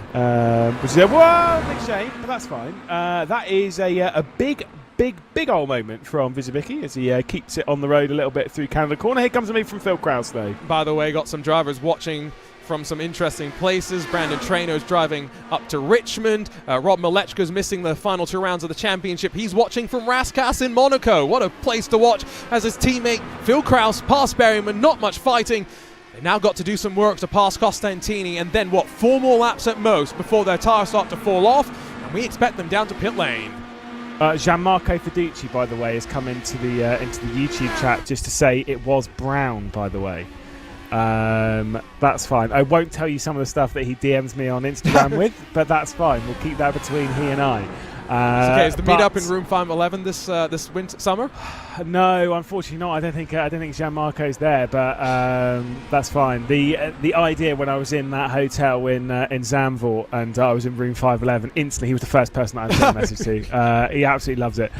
You can see there on the last pit stop times, it was 2.2 seconds faster than Sam Coitert's one, which is obviously the longest of the top grouping. It wasn't that much faster than Costantini, and they're right on the back of it now. 10 seconds is a full tank as well. Now, 13.5 for Pablo Espes a little bit further down the field implies that he has had a front wing change. Can tell you Javry took 25 seconds to get the rear wing change. So good to know that you can get it changed. Jink back and forth. This is a fight for the championship, and neither driver is going to give an inch here because Costantini knows every lap he can frustrate Kraus from making a move is a lap that counts in holding up that alternate compound of tar. Push to pass might come active here, though, as they cycle out of the final corner end of lap number 19. Yeah, indeed. Like I said, let's see if there's going to be the switch here between the top two in the championship. Costantini's on the button to try and keep Phil Kraus at bay, which, to be fair, might be important, right? Just to make sure that that Kraus doesn't get past and then starts to slow down as the alternate tyres go off. We know, again, that Coranda does seem pretty quick in a straight line, but again, that might have been an important use of the button there from Costantini. He's got 7 usages left today. Remember, they start with 10. Phil Kraus has only used the 1 to pass Berryman, so he's got 9. So he's got 2 additional ones. It's push to pass, it's push to defend. It works in both directions. Got to say, for 2 championship leaders, as is typical in the world of sim racing, look as calm as could be. Although, Kraus, last week he had the team shirt on. You wanted to talk about the Drago team shirt. It's not May the 4th, but he's put a Star Wars shirt on, I'm pretty sure. He has put a Star Wars shirt on, and do you know what? I respect that more than anything else because obviously it's Disney's something, and they've just shown off a trailer for the new Star Wars thing, and it looks really terrible. Oh, what even is it? Skeleton Crew, it's the one with Jude Law in it. Just don't. What? It doesn't look. No, it's just don't. It's a kid's thing. Okay. Whatever. It's fine. I'm not angry. You're angry. Where's Andor Season 2? Either way, flying at the moment as Phil Kraus tries to close up the back. I did see someone else saying something about some other shirts. Vince was saying it's yet another incredible day to own Redline merch. When I met him, didn't have his Redline merch on, though. It's unacceptable. It doesn't count. That is unacceptable. Because I think he wore it the previous day. But if you're a real sim racer, you don't wash clothes and you wear the same one over and over again. Yeah, there you go. There's no excuse. Yeah, no, unacceptable. I see Luke Cranes in our VCO Esports Twitch chat. Luke, can you hook us up, please? Yeah, where's my Redline shirt? Yeah, I promise you, I will wear it on the season finale broadcast in a week's time. If I get it before then. Oh, that's some pressure. You're asking for the post service to really get to work. Bingo. To be fair, I'm not sure. I mean, Luke can send you one, but you may not fit in that one. Because he's too skinny. Yes, exactly. Okay, you're just trying to butter him up. That's fine. Phil Kraus. I wasn't even thinking about it like that, but thank you for saving me there. Sorry, Luke. No, love you, Luke. That's fine. Wow. Costantini and Phil Kraus going side by side here. Kraus being hung out to dry a little bit there at T5.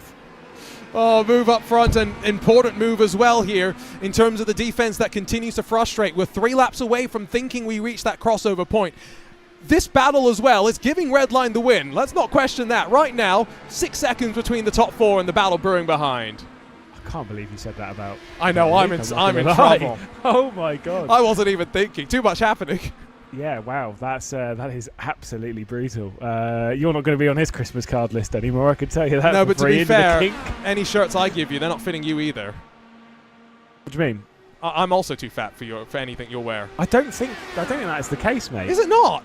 I don't think it is. You'll wait to see me in a couple of weeks' time. Mate, I'm fitting into some XL stuff at the moment because I'm 104 kilos. Okay, no, you okay? Yeah, never mind. Exactly. I'm not put on that much, fortunately. I was the same. No, I was the same in Saudi last year. It's fine. Okay, no, I've definitely put on some since last year. Anyway, here we go. 21 laps complete. We're almost at the halfway point of this race, Lewis. No cautions so far. It's flying on past. We've got one crucial window coming up, though, and that's whether Phil Kraus, Peter Berryman, if they're into pit lane in the next 2 or 3 laps. Indeed. In that entire time of halfway through this race, we've barely been on topic in any of it, as Adam Block is on the button behind all this. Top 4 have pulled away a very comfortable margin. It does seem as though it's probably going to be a red line victory at this point. But temperature's gone up by a degree from the start. Oh no, it's come down from a degree. It was 41 at the start. Glad you remember, because I definitely don't. I definitely look at that window and I see that is pretty significant still into turn 1 out of the final corner. Into turn 5, that will be a headwind, I'm pretty sure. So actually somewhat helps you as blocker on the button to somewhat defend. And again, maybe that win, Lewis, we're going back to the gearing that we were speculating for Redline. Maybe they just didn't anticipate the tailwind they'd have into turn 1, which of course, 20 kilometers an hour, that's not insignificant. Yeah, indeed. That's the thing, is that obviously we've spoken about how Redline are bouncing off the limiter a little bit, so it means that they're running slightly high downforce, but also shorter gears to make it faster in that time. They're basically running it as quick as you make it, I guess, and not planning for a car, which is good for overtaking in that sense. But then if you are running first, second, third and fourth, you don't need a car that's particularly good at overtaking because you're already there. It just means the car's absolutely rapid. You're absolutely right. When you're getting pushed by the wind down to turn 1, it means that you're obviously going much, much quicker down into it. If that wind switches direction, trust me, it will be very, very noticeable. And a crosswind by the time you get to the speed. Yeah. Through the final corner, right? Yeah, a little bit, yeah. Yeah, maybe that explains a bit of what we're seeing as well with some of those spins. Romanides passed Berryman, so remember, Berryman pitted a lap earlier than Kraus. He's on to the 8th lap of the stint now. I would suspect that if he's going short, it's not far away from seeing him down to pit lane. 2 14-lap stints from here. Does that get you to the end? Just about. From this point, because it's obviously that would be 28. We can do 14 plus 14. So you could do that and get to the end. That does work. Obviously, for the likes of Phil Kraus and Pete Berryman, Phil Kraus definitely could, because he obviously pitted later than everyone else. When did Pete Berryman pitch? Remember? 1 lap earlier than Kraus. Was it only 1? Yeah, only 1. Okay, fair. So he can do the same if he comes in at the end of this lap. Is that what he's thinking about? Kraus would probably, you expect, go a lap longer unless they think that the primaries are that much better, which is... It's always interesting, Lewis, trying to analyze those. In the real world, Firestone, sometimes they'll bring different compound primary and alternates to different races. That's why you have the YULEs for street circuits as well. But as far as we know on iRacing, every track, the compounds are basically the same. So trying to understand which one is the preferred option at what temperatures, something that the drivers have to go and drive and figure out. Yeah, indeed, which is it's my least favourite time in sim racing, practice. But these drivers, they live and breathe sim racing to the point where they will practice time and time again, lap after lap, which is hard work. Well, Redline are pitting this early. That is interesting. And that, I mean, if you are Berryman and if you're Mark Tranter, yep, there you go. That's the sign. You come on in as well. You don't need to stay any longer on those tires and lose track of Romanides. Expect Kraus in next time by. I also quite like what Redline are doing here. Offsetting 2x2 into pit lane. There's no need to take all 4 of your cars and risk a potential A, speeding penalty, or B, contact on entry in a crucial phase of the race. I'm not going to lie. If they did bring all 4 in and they did all crash, it would be funny. I would feel bad, but at the same time, I would laugh so loudly and I would not mute my microphone for it at all. Michael Romanides then down the inside of Phil Kraus, who will leave the door open, and Romanides will make that move. Again, the confirmation that the alternate tyres are struggling a little bit. Look at how slow he was off of T5 as well. If you want a real explanation on just how much those Redline cars, by the way, are not set up to go in a straight line but are going through the corners quickly. Just got a note from Dane Baird. Redline cars are like 6 miles an hour slower in a straight line, but 6 miles an hour faster through turn 1 as well. Yeah. They got a bit more downforce on their cars, which I had a good chat in my early days of sim races back in 2014. When I had a certain driver by the name of Peter Belyak, who ended up in 2015 winning the Formula Sim Racing World Champion. Great lad as well. He was telling me about how he always liked a car with higher downforce. His argument for that was always because where do you make all the overtakes? In the corners. And I said, I fly past people in the straights. Right. Because I'm a wimp and I don't do that corner stuff. But he had so much grip in the corners compared to everyone else that you just fly past whoever. I think that's kind of like the mentality that Redline have gone for here, is just bolt the wing on. Like, as much as there's not many corners around here, there is enough where it does make a significant difference. And this is why I love open setup racing as well, right? Because different philosophies being brought to the table, and we're clearly seeing that one's working a bit better for what's happening today. But bottom of your screen, Eduardo Leo is now caught behind. That's Christian Steele in the number 2, isn't it? So not lap traffic, remember. No one's gone a lap down here halfway through the race because of the length of the lap, the lack of cautions. Ooh, close on the merge though. Christian Steele directly alongside and being forced out wide by Pinto, and that's going to allow Pinto to take over the lead of the group. Ariel, Koiter, and Leo going to try and filter in behind. Do you reckon they're going to fight this week? I hope so. I almost don't think they will. I think if you're Eduardo Leo, you're going to try and win this race. That's for sure. I mean, the fact that Sam Koiter's on the button and he's got a teammate in front of him, that's interesting. Yeah, I think Eduardo. I mean, if I'm Redline, I'd be trying to basically make it where Eduardo Leo does win this race, because as much as everyone wants to win, they surely want to see a Redline win the championship, right? And as much as it's still a long shot, especially going into the next round where someone like Phil Krause is so good on the ovals. Oh my goodness, they're getting delayed. Yeah, that's not ideal, and I think that's why it was so important for Pinto to be a bit physical there. And so this has dropped Ariel and Koiter, so it does now become Pinto versus Leo up front, still with one more pit stop to go. But as we take a look at the net race leaders, guess who's into pit lane? Here comes Coanda, both Costantini and Romanidis. Yeah, now obviously on the previous lap we did see Phil Krause into the pit lane, so we're very curious to see how far Costantini and Phil Krause are when they depart pit lane. Do remember those are the top two in the championship. That's a lot of curb being used from Eduardo Leo as he battles his way through the corner. At Sam Koiter, how do you go that far wide through Bill Mitchell Bend and have an Indy car that's not broken up into a million pieces as he watches the rejoin? What? How? How? Is that with Phil Krause that was around him as well? So going to slow that one down a little bit. Costantini will come out of pit lane, and obviously Romanidis directly behind, which will work out great for them. You can see Pete Berryman coming over the crest of the hill. You can see Phil Krause working his way past. How? I can understand a car being out there, very much so. How has that car not got damage? It is surely whacked the barrier. I remember ISOWC seeing a car hit the wall so hard. Oh my God. No, he's not hit the wall. No, he has. Yeah, he has. Okay. How lucky do you have to be to kiss it with the right? Now, he's got damage, don't get me wrong, but, like, maybe not even going to be that bad. Yeah, I mean, that's just the battle of that traffic. There was a little bit of a net code there as well, but, yeah, that is surprising.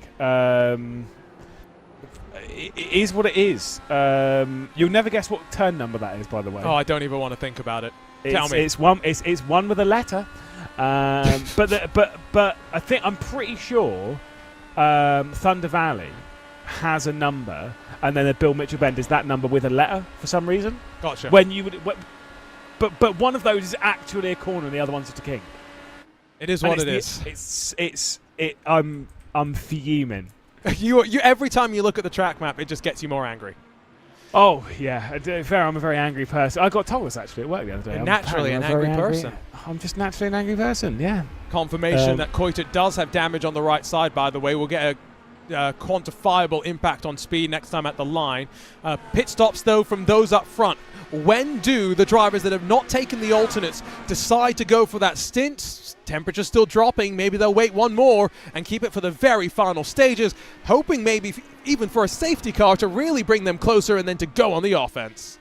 Thunder Valley is the exit of Thunder Valley is turn 13, and Bill Mitchell Bend is 13A, because we aren't allowed to have nice things. No. That's fine. Oster there might get passed by Gustavo Ariel as the battle here between Phil Krause and Pete Berryman continues. Oh, Berryman getting muscled out wide by Sam Koiter, and you can see he's obviously very happy about that issue there. I always like when you're able to go and see the drivers talking on the radio. There's a look at Sam Koiter. Made his bed for us in a very clean office. How tall is Sam Koiter? I know he's tall. I don't remember off the top of my head how tall, though. Let me just open up my book of driver heights. Of course I don't know. Why would I know? I feel like we've discussed this, and I was hoping that your sickness would let you access. We've definitely talked about it. I don't think we have. Sam Koiter and both myself and him share one thing in common. I'm not as quick as him in a race car, but we can't fit in a Radical SR1. Can you not? No. I'm pretty sure I'm pretty sure height-wise I could. Okay, I see. Yeah. Might need to take the seat out. That's fine. I did get told though I a racing driver was very confident that I would fit in a GD4 car once. How did that go? I didn't try and fit in, but I do remember trying to fit into a McLaren 650S like, in GT3, like full GT3 spec one. Getting in it is fine. Getting out. Embarrassing. I'm pretty sure either Cam Roger or Ewan O'Leary has a video of me climbing out of out of the McLaren, and it is embarrassing. A couple more drivers in pit lane. Christian Steele, Blake Reynolds amongst them. Fortunately, no video exists of me trying to get into a Porsche Cup car. I've definitely told that story on a broadcast before. It did not go well. Fortunately, I didn't break the car. That's all that matters. Was it as embarrassing or less embarrassing than Krim trying it in Munich last year? Anyway. Well, that was intentionally cringe, wasn't it? It was something. It was something. But I did not try to be cringe. I just failed to get into the car. Here comes Koiter with a look to the inside. But I think that damage, you can just about see it on the right side pod. That's definitely going to slow him down. Now, remember, if he's slow in a straight line, how is he going to make this move really work without burning through his push-to-pass? He's only got 3 more left in this race. Yeah, it's where you need to do it in, like you can kind of see as we're in like the corners where there's a corner immediately afterwards. It's kind of where you want to do it, right? So you'll see how much more speed he's got going through the carousel, despite even being in a dirty area. He's able to keep much closer than you'll see most drivers be able to stay to the rear end of Phil Krause's car. Could be down into Canada Corner where he might try the move, maybe even up towards turn 13A where he had the issue.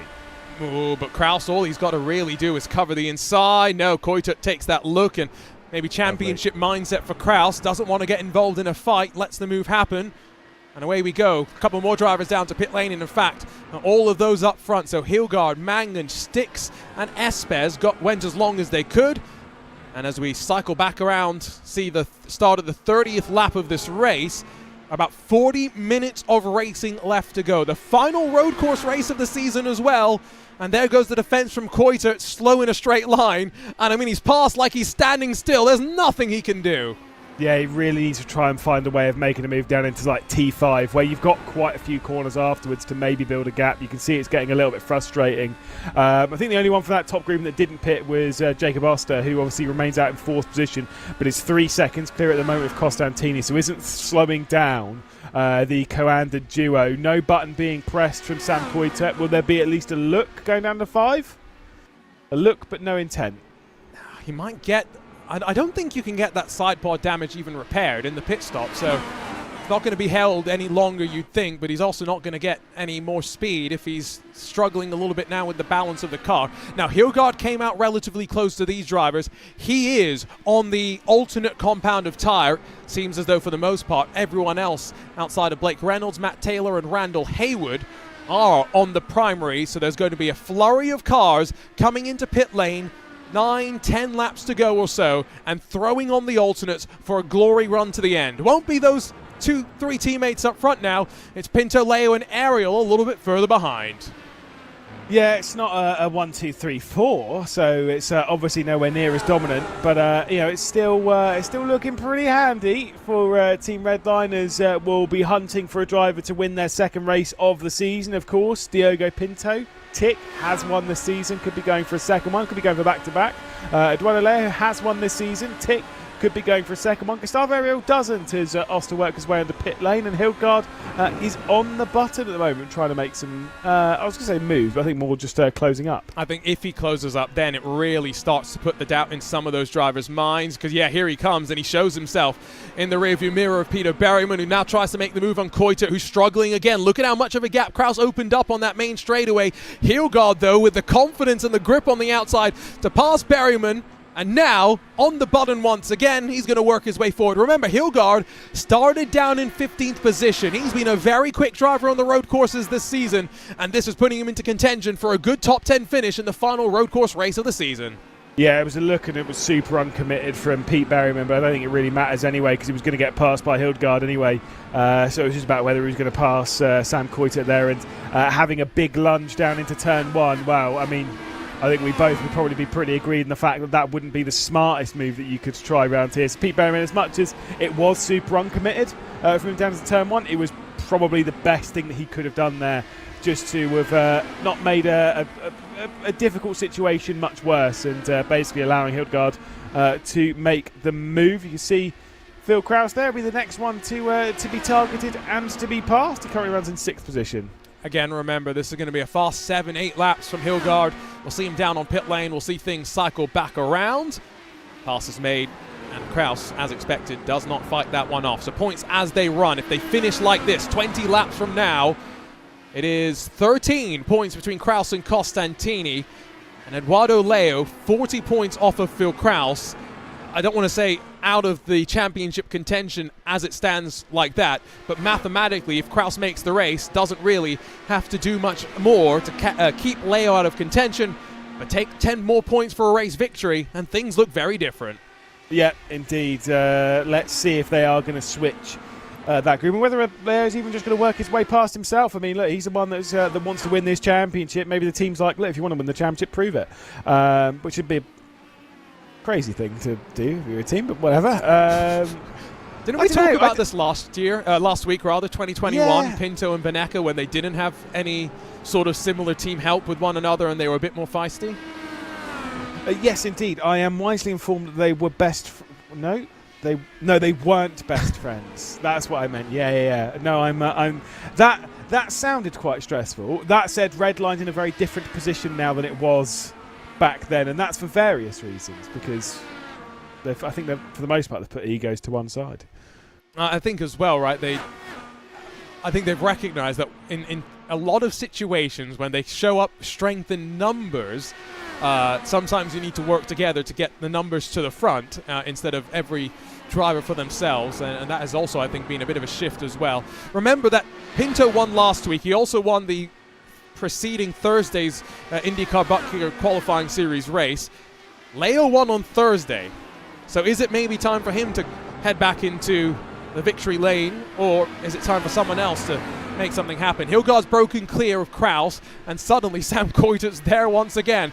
It's like an angry mosquito that you can't get away from right now. Just again, look at the grip that he's got out of that final corner. That car is glued to the ground. Yeah, this is the one where it's so frustrating for Sam Coyter, because he'll be sat there thinking, look, I am so much faster around Road America than Phil Krause, than basically anyone that he's battling with. And I don't think anyone would particularly disagree. You know, he's been in that top 4 group. He's been keeping up with the others. Like, he's got a lot more speed in this car. The way they've set it up, the way they've gone about it, this car is absolutely rapid at Elkhart Lake this weekend.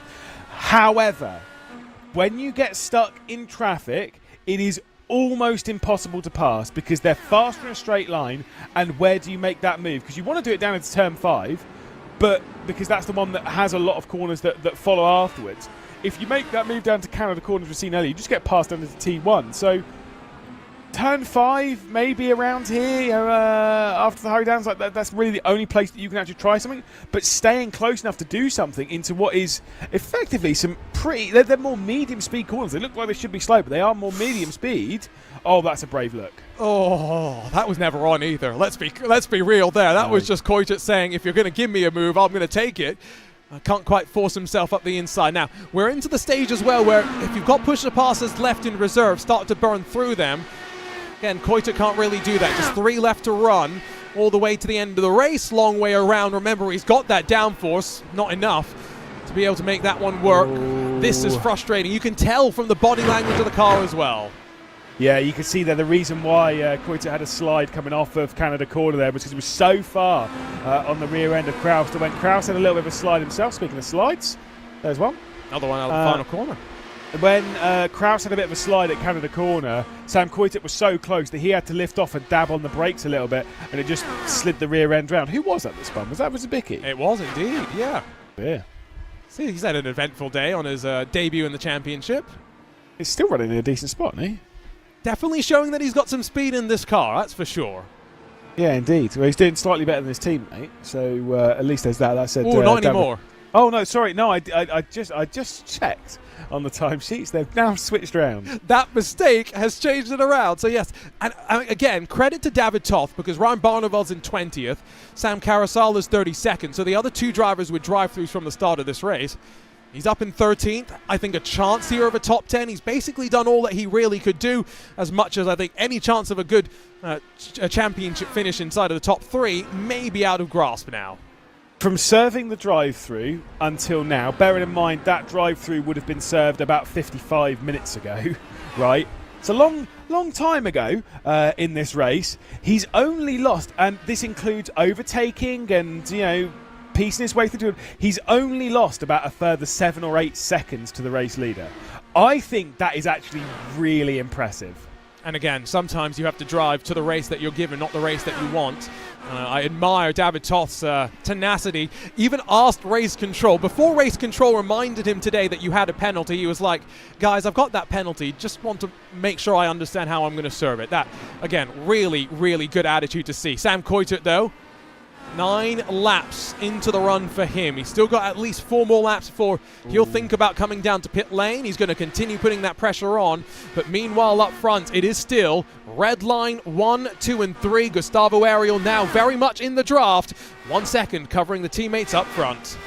Thought maybe Sam Coitert might have been able to make a move there this time by down into T1 just because of a poor exit from Phil Krause, but it does seem as though once again straight line speed is in favour of the championship leader at present. As again the top 3, like you say, they're all together, they're all within a second.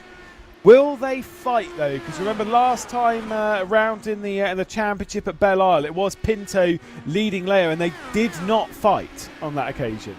That said, Eduardo Leo has got an upgrade this round, and it is in form of a red line livery, yeah, so you never know. Oh, yes, no, exactly. Maybe next week he'll have the right spec map for it as well. Can you imagine that? Maybe. Then he will be able to battle for victories. That's the missing piece that he needs right now. Yeah, because otherwise, like Redline have to put the awkward livery on social media. I'm just saying, that blue looks not bad. I like it. No, I like it as well. I think they need to think of incorporating a little bit more blue. He looked out for a second there before backing out of it. 15 to go, 2 laps from now. So 16 to go at the line, because I can definitely do math at 11 o'clock in the morning now that my brain is completely woken up. I don't know. We may get a red line fight up front. I'm crossing my fingers and hooking my toes in as well. Sam Coitert tried to switch things up, lost the rear end, and continues his frustrations to get in front of Krause. Push to pass for Eduardo Leo. Is there going to be me for the race lead? Let's go. Here we go. Might be. Swap themselves around, and Lewis, you were wondering if they're going to fight. We're 4 laps away from pit stops. Is this just the switch around once again? Yeah, I was going to say, is this more like them running fuel numbers or whatever? But as soon as I saw that push to pass being used, I wonder if that had been a little bit of communication from the team of let's push, let's get past and carry on. The thing is, I don't know who's behind the scenes for Redline and how many people's behind the scenes. I could imagine that they're all in the same voice chat, and that Andre Kunchman is basically, we're probably the littlest.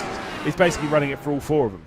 Let me see if I can help you. I don't know fully on that one. I cannot help you fully either on that. So, not entirely sure. I can tell you that for Michael Romanidis, I see Jorns Jens on the box. Mark Tranter, as mentioned. Chad Simpson's working on the box for Christian Hilgard, so a good job there from him.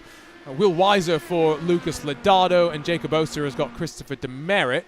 And last but not least, in terms of spotters, Blake Crandall's not got just 1 but 2. He's got Cody Fowler and Dylan Duvall helping him out, so a strength in numbers there. Yeah, well, look, maybe you'll have to keep your eye on Twitch chat and see if Luke Crane drops in the information as to who's behind the scenes for the Red Line squad with our little, he'll be our inside man. As once again, we'll see if there's going to be a switch here. Seen a couple of attempts coming down to Canada corner from Sam Coitert. This time he backs out before they get in the braking zone and still closes up. That's one other thing that you've got to remember, right? If you're running more downforce, it means that you're running slower at the end of the straight. That means that you're braking later, and because you've got more downforce, you can brake harder as well. So it's the double whammy of being able to brake. That's why you can make such big dives down the inside with high downforce. But it does mean that you can get caught out by people running on low downforce setups because they're braking so much earlier. And you think, this car can do way better than that. Yep. In their scenario, it probably can't. And that look from up above, visually, you saw the gap extend the further down the straight they got. Word we have from the pit lane is 6 miles an hour, the difference between Redline and Kawanda in a straight line. Not quite sure exactly if there's a similar sort of difference between the private label Team Hype car that currently sits in 7th. Christian Hillgaard, though, is starting to slow down on his alternate tires. He's 7 laps into the run, and Kraus starting to close and maybe starting to think that I'm going to have to make a move as well, not just looking in the rear view mirrors, but here comes the look once again from Coitert. Yeah, there's no way that you can really make it up the hill. We head into the hurry downs now. Once again, it's really close to see how close he can stay going through the kink. This could be the move. This could be the move. He gets to the outside before they get to the carousel. It's a big send under the brakes, not really alongside. Whoa. Once again, just trying a bit too much. Greedy on the right foot. Back end steps around and Kraus holds on. This, with what now is officially 15 laps to go, if I'm Coitert and you think you're faster even with the damage, come in on the end of this lap. Get out of 100%. This little battle and try and do something with an undercut. Although we know if fuel load makes a difference, you've got to try and do something different. Look, we know realistically speaking it is an overcut that will work on an afternoon like this, but I'm not going to lie, I want clean air right now. I want to try some, I want to gamble some. I've been unable to pass him all the way through the race. The only thing that might help is Hildgaard going slow here, but Hildgaard might come into the pit lane this time by anyway, so you might as well bounce. There is Hildgaard in the pit lane. Phil Kraus was just following over for the slipstream, and Sam Coitert remains out. And no push to pass from any of them. Berryman just sits and waits, and once again the straight line advantage that the rest of the cars enjoy over Redline hold as they are. So this is important because for Christian Hillgaard, he's got that one stint on the alternates under his belt. David Toth is going to join him as well. It's time for the first takers onto pit lane for the final time today. Yep, indeed, as it is going to be once again very close in that battle between Sam Coitert, who's right in the rear end of Phil Kraus, now coming down to T5. He's not on the button still, but it is close. He's been for a while. We could send it here. He's going to give it a go. Is he going to try and make this happen? It just doesn't have. These straights are just too long right now, and it needs Kraus running out wide and losing a bit more speed for opportunities in these tighter corners to really present themselves. We might see a move behind, though. Danny Lorenzo, Wizabicki sliding backwards through the field in the latest stages of this race. That's a big old squeeze to the zebra, though, and he'll hold on with a bit of physicality. Yeah, indeed. I mean, look, great move. Really, really nice there from the 333, and that'll be a nice one from Wizabicki to complete as once again back up towards the top grouping. Diogo Pinto on the background of Eduardo Leo. You can see at the bottom of your screen there's Phil Kraus. Might get passed by Sam Coitert now. The thing is, the braking zones are not only very short, they're also really quite awkward because they're all quite bumpy around here. Yeah, and you really thrash onto the brakes. Here we go, pit stops. Gustavo Ariel will stay out and go one lap longer. What's Sam Coitert going to do? Is he going to continue being frustrated? By the way, so glad you can join us for this penultimate round of the VCO IndyCar Challenge powered by Open Wheels. We've got plenty more to come this year. I can't wait to reveal all about that in the future. Stay tuned on social media for our social media plans, as there was an issue on pit entry, it seems. Yeah, I think Coitert, I don't know if he did speed. He did have all 4 wheels locked up and came in Formula Drift style. He's okay, no penalty. No penalty. Wow, lucky boy. So now race off and away for Leo and Pinto. Portuguese driver drops second, revs the engine second, and Eduardo Leo, the Italian, net race lead. They've got some traffic to deal with as well. It's a Drago racing car up to speed. Yep, indeed. So they'll all be finding their way out of pit lane, back out for their final stint of the race. Not long left to go. Pete Berryman's going to drag his way alongside Sam Coitert and ahead. That's important. Berryman had priority in the fast lane. Coitert had to give up the position. By the way, Wizabicki's on the button. He's trying to now make a move on Eduardo Leo. Remember, he does have a lighter fuel load. He'll be hoping he's slightly faster as well. Deep into turn 5. Not sure that's what Leo wants to see. Wizabicki should be faster at the moment. Like you say, lighter fuel load as well.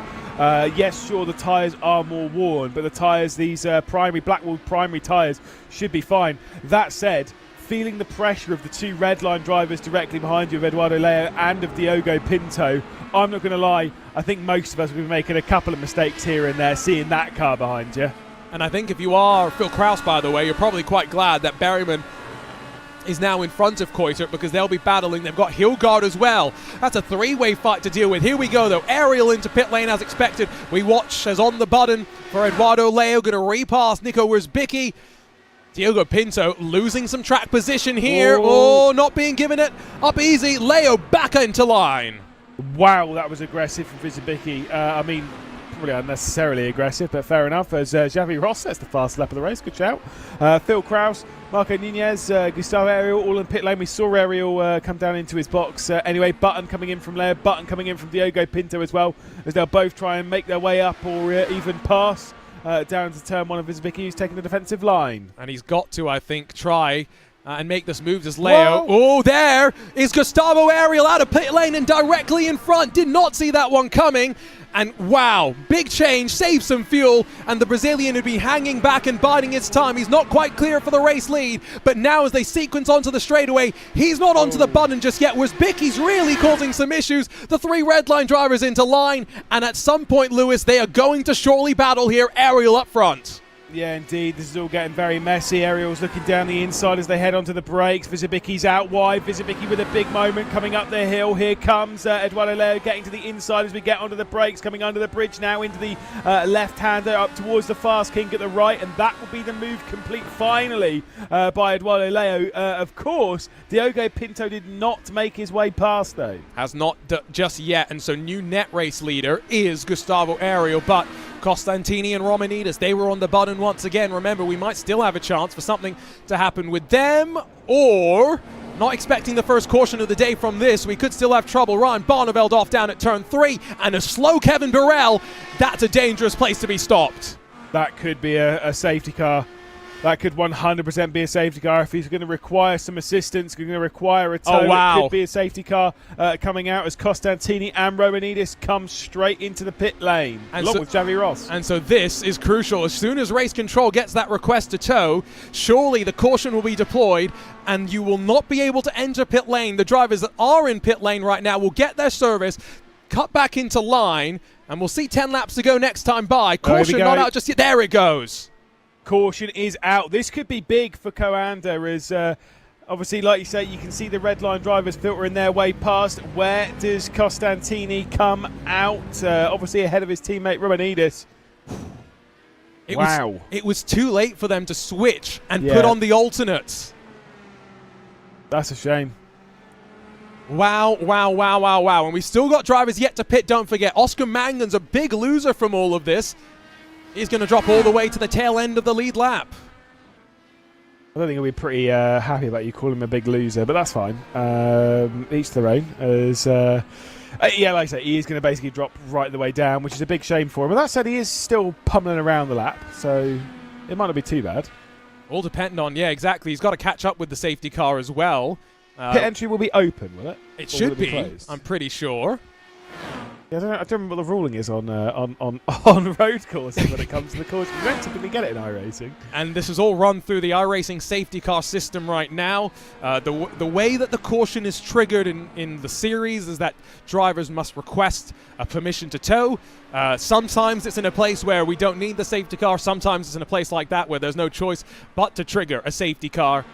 Will Oscar Mangan be in this time by? What's iRacing telling him? Is pit entry open? Yes, it is. Here he comes. Yeah, and you might wonder why there was a car stationary there. That could be for an awful lot of reasons. If you damage the rear wheels on the car and you, particularly if you pop the drive shaft off, because of how the differential works, where it goes to the follows the path of least resistance. If you've broken the rear drive, it will go to the wheel that's not attached. That's where the power will go, following the path of least resistance. Oh my goodness. Well, we're going to get a baby IndyCar in about 9 months' time, apparently. Wow. Has it got drive there? No, it mustn't have. I'm trying to look at the rear wheels. Yeah, the easiest way to do to find out would be if you ride on board with Kevin Burrell and then listen in.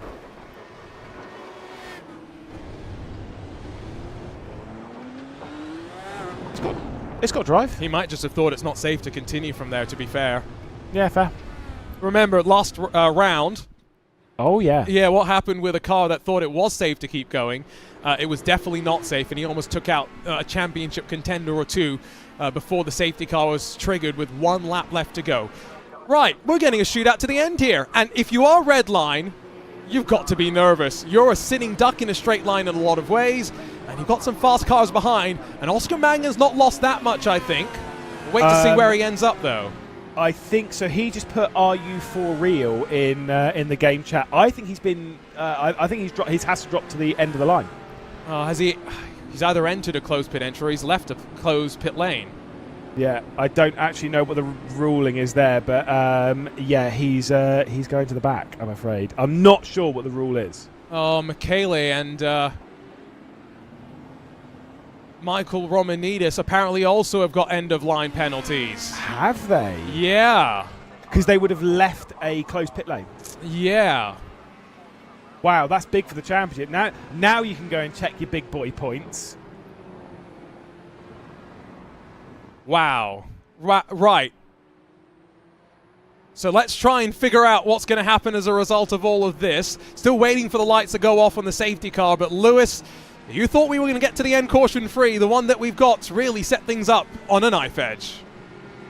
But the thing is, so it will tell you when you're coming to the end of pit lane as to whether it's closed or not. And if it's closed, much as it is on a real race, you can't just leave the pit entry. As much as you'll be like, oh, the pit exit, as much as you'll want to, if it says it's closed, it's closed.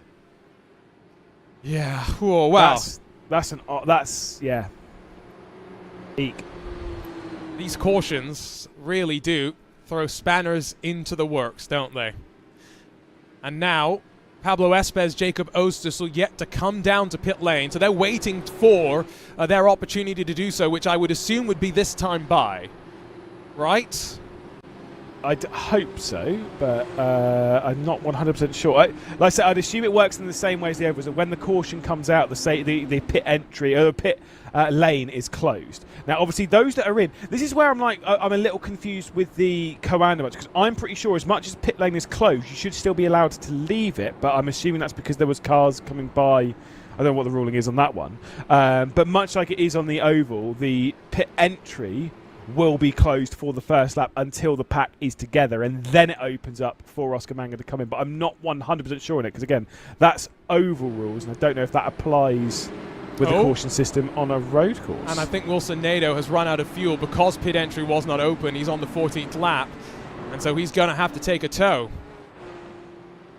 Wow. So I wonder if this is just the case of, slightly not having the iRacing rules followed exactly, and therefore the iRacing race control system, which governs the cautions, not happy. Yeah, I mean, to be fair, I've always been a bit against the whole idea of like pit entries closed when safety car comes out. I've just seen Oscar Mangan nearly absolutely wreck the rear end of the entire field, so that's fun. But it's. I've always said, if as soon as the safety car comes out, just leave the pit lane open. I want to see what the strategy. I want to see what people are thinking about. And you don't have to worry about safety or anything like that in sim racing as you do in real life. Let's just see what happens. Agreed. But I can tell you, Oscar Mangan is not happy, as we can tell from the in-game chat. Not pleased, nor is Costantini, weirdly enough. Alessandro Romanelli jumps into our YouTube chat to talk about semaphores. Let's not talk about the intricacies of concurrent programming, because that will definitely put people to sleep on a Saturday. I'm already bored by you saying any of those words. There you go. The word semaphore put him to sleep, lulled him into a deep slumber. 8 to go. Lights are off on the pace car, so we're going racing this time by. And the left side shows a couple of cars came in and put some alternate compound tires on, if I can get my words out in the right order. He's in a really surprisingly good position all of a sudden. Bill Kraus. Oh, yes he is. Great position. Again, considering the straight line speed. This is why Michele Costantini put one thing in chat. GG. Maybe he thinks the championship is as good as done. I mean, I look at a 42-point advantage. 50 points for a race win. 5 for getting into the field itself. Yeah. Might not be mathematically over, but it's one of those cases where it's as good as done going into the final round, isn't it? And to be fair, with Phil Kraus maybe staring at the back of something special, I mean, I don't know. Can he sneak his way past? Said before, even at the previous round at Belle, did such a good job to work his way through in what was a pretty chaotic day to a solid result to extend his championship lead. Once again today, it does seem as though he's doing very much the same. He's pieced his way through what has been a chaotic race to put himself in a solid position for a good points haul at the end of the race. That said, it's not exactly done, and it's not as if he doesn't have drama around him. One mistake and the championship could be blown wide open. I wonder if this is maybe an issue because Michele and Michael came into pit lane and they were the leaders at the time. Just speculating. Right, that has really thrown things for a mix. Lewis, I'm going to put you on the spot. Does Redline hold on to all 3 spots on the podium with this restart we've got in front of us? No. No, I think they'll lose one. I'm not sure who wins this race, but I think Phil Kraus is on the podium. I think he will finish on the podium in this race. Right. Now, as I've said that, he's probably going to go for a move, bin it into the barrier, or just get... there's a landmine around here somewhere, isn't there? You just had to bring that one up. We got 100%. 42 laps or so without mentioning what happened. Who was it? Was it... Isaac Morris, I'm pretty sure. I was going to say, you have to ask Lorenzo. Oh, yes, because Lorenzo Bonder had put down the commentator's curse on him, right? Correct. Apparently so, even though it doesn't exist. Right, let's get ready to go for a restart. It is still red line 1, 2, and 3. Gustavo Ariel, who started down in 7th position, though, is the one that will lead us to the green. Should be a feisty one to the very end. 8 laps left on the board. And now just waiting for the leader to take us back to green flag racing. Pinto and Leo already alongside almost of one another. Back underway here at America's National Park of Speed. A couple of cars on the button, including Sam Coiter trying to close the gap, but look behind to where they're fanning out. Blocker trying to get past Marcos Nunez. It looked like Van der Sande alongside of Lorenzo. Single file inside of the top 10, though. Yeah, do you remember as well, Phil Kraus has got lap traffic in the hands of Lodato, who's completely slowed him down as they come through turn 3. Do you know what? I think as much as I said that it was going to be most certainly someone taking a position off of the top 3 there, I don't know if it will be Kraus, because he's just been absolutely slowed down by the back marker bottleneck. I hate that rule, by the way, the back markers there. Sam Coiter, big lunge to the inside down at turn 5, and I think that's also now slowed down Kraus. Top 3 may break away, but 2x2 under the Corvette bridge. Restarts can be crazy. This one's pretty frenetic. Can be a 1, 2, 3, 4 is still. Oh, Phil Kraus has gone wide. Phil Kraus has gone wide. There is going to be the move through from Sam Coiter, who's going to go around the outside. Such a great move. Contact between the pair of them. Coiter is now pushed out wide. And that's something a race control surely is going to take a look at. Top 3, they've gone. They've broken away. It is very much Ariel, Leo, and Pinto. Are we going to get a fight between them? Side by side into the king. Christian Hilgard says no. Yeah, indeed. Let's see. This is going to get a little bit sketchy. Someone's just gone off into the barrier. The barrier is a huge crash. There's a massive crash behind all this. Wow! See ya! And that is Danny Alves Lorenzo, and the caution is instantly back out. Is it? That's crazy that a caution would come out for that. I wonder why. Oh, Van der Sande tangled up with Lorenzo there, from what my timing screen's telling me. Love how Daniel Alves Lorenzo slaps in a request tow into chat. Really? Let's see. Oh, it went wrong in front. And that's when Van der Sande went for a spin. So I think it was Daniel Alves Lorenzo that had gone off. Yes, definitely. Wow. That is a big one. Vince Cusi says it'll buff out. Nice we saw that in the real world this year, by the way, as well. But that was in multi-class racing. And also without a netcode. Yeah, that's true as well. Wow, that is big. That is big. That is one that needs some slow-mo and some calm piano music. Is that what you want? I've seen it. Okay. Yeah, please. You got a piano on you? That's meant to be victory music. Never mind. It'll do. Here we go. No, I was going to say, no, keep it going, mate. No, this one's better.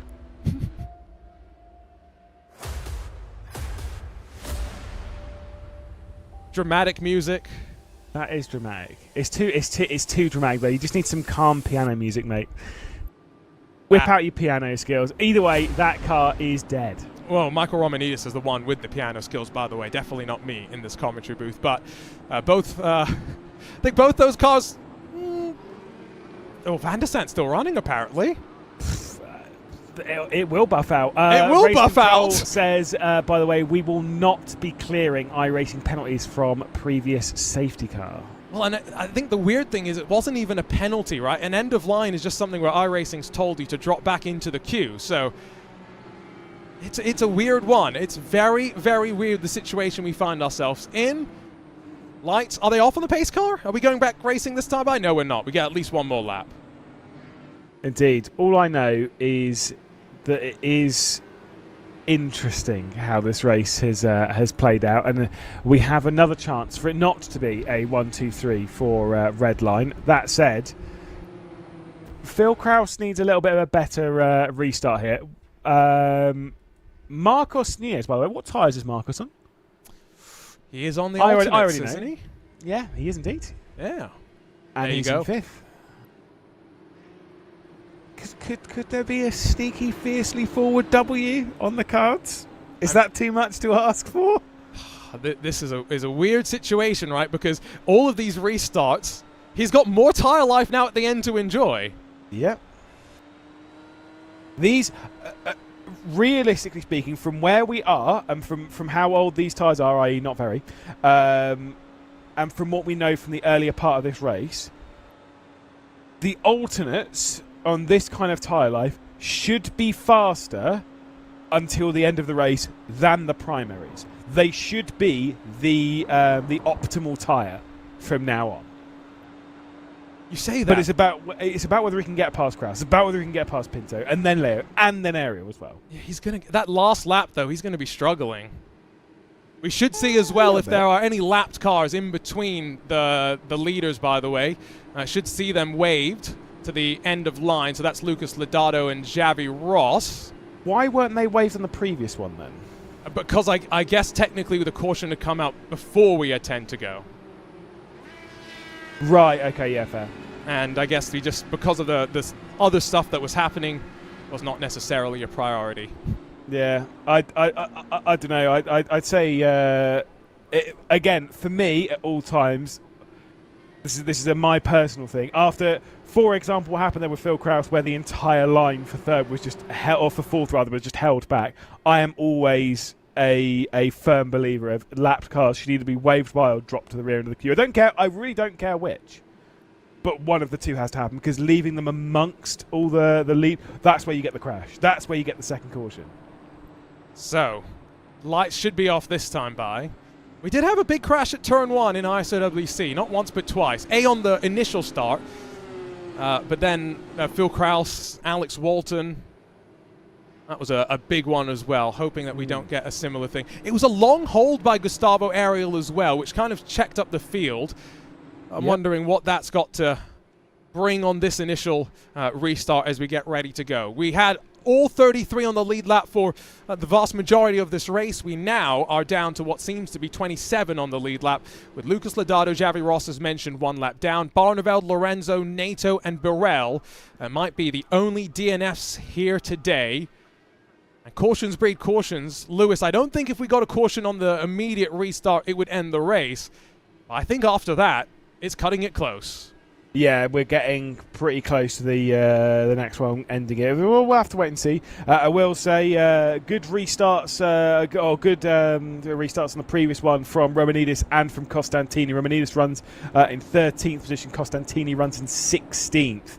I was watching them. I was keeping an eye on them on the initial restart. They did nearly cause about 8 different crashes, just by trying to not jump the start, but get a better start than everyone else by timing it right with when the leaders were going. But it's so hard to do when you're in that grouping. That's where you do kind of need a spotter to tell you when the leaders are going. Yep. And again, do you remember SEO Masters also in 2021? When Coanda were coordinating their jumps, and so they had to add rules on the restart so that teammates couldn't coordinate. Well. Yeah, that got to such a weird degree where, like, then race control started at the end to actually command the green flag manually. Again, it's all just in control of. That's a long time ago, isn't it? Yeah, now I'm stuck. See, the reason why I remember that was such a long time ago because I remember putting together my Lego Technic Porsche whilst watching the Olympics. And now we've got another Olympics. And now we've got another Olympics. So I was like, oh wow, that was a while ago. Touche. That is crazy. To be fair, that was also an Olympic one year later than it should have been, which is why... That is true. It's only been 3 years. It's not been 4 years. Stop making me feel old. Yeah, still old. Still a little mate, I've learnt a new hobby between now and then.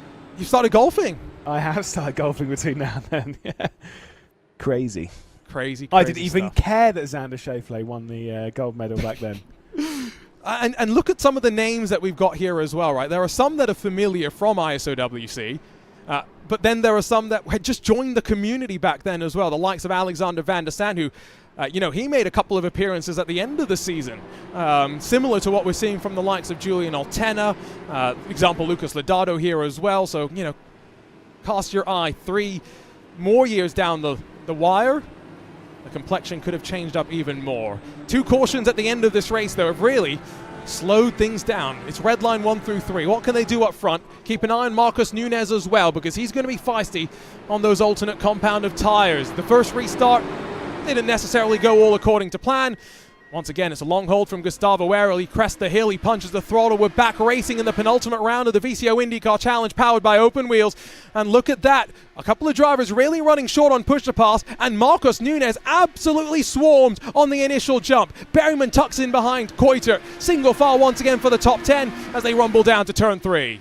Yeah, Christian Hilgard's going for the move there, so obviously he's got his way up into 5th. They will snake their way down, and Hilgard's once again now defending from Nunez, who's on the push to pass, so could be making the move. Sam Coiter, I'm sure, is in tow as well, but remember, that car struggles for straight line speed. A lot of them are lighting up the button. Here comes Leo for the race lead. And this is the expected fight. He gets the move. Ariel drops behind Pinto as well. Kraus has got to be smart here because he knows that Hilgard and Nunez are battling behind. He just wants to probably lock down as many points as he can, keep himself out of trouble, especially if there is another caution to slow things down and maybe see a second consecutive race finish behind the hands of the safety car driver. Berryman sees a look to the outside from Coiter, still with some damage on his car behind him. Oh, there's more chaos. It's Wierzbicki that's gone up into the air, and surely once again the pace car driver is going to be called out. Yeah, Costantini just managed to get through on that one as well. I'd like to see if that car got any damage coming through in that, but I think Costantini's up to 12th position now. He's doing a solid effort. No safety car called just yet. They might try and do it.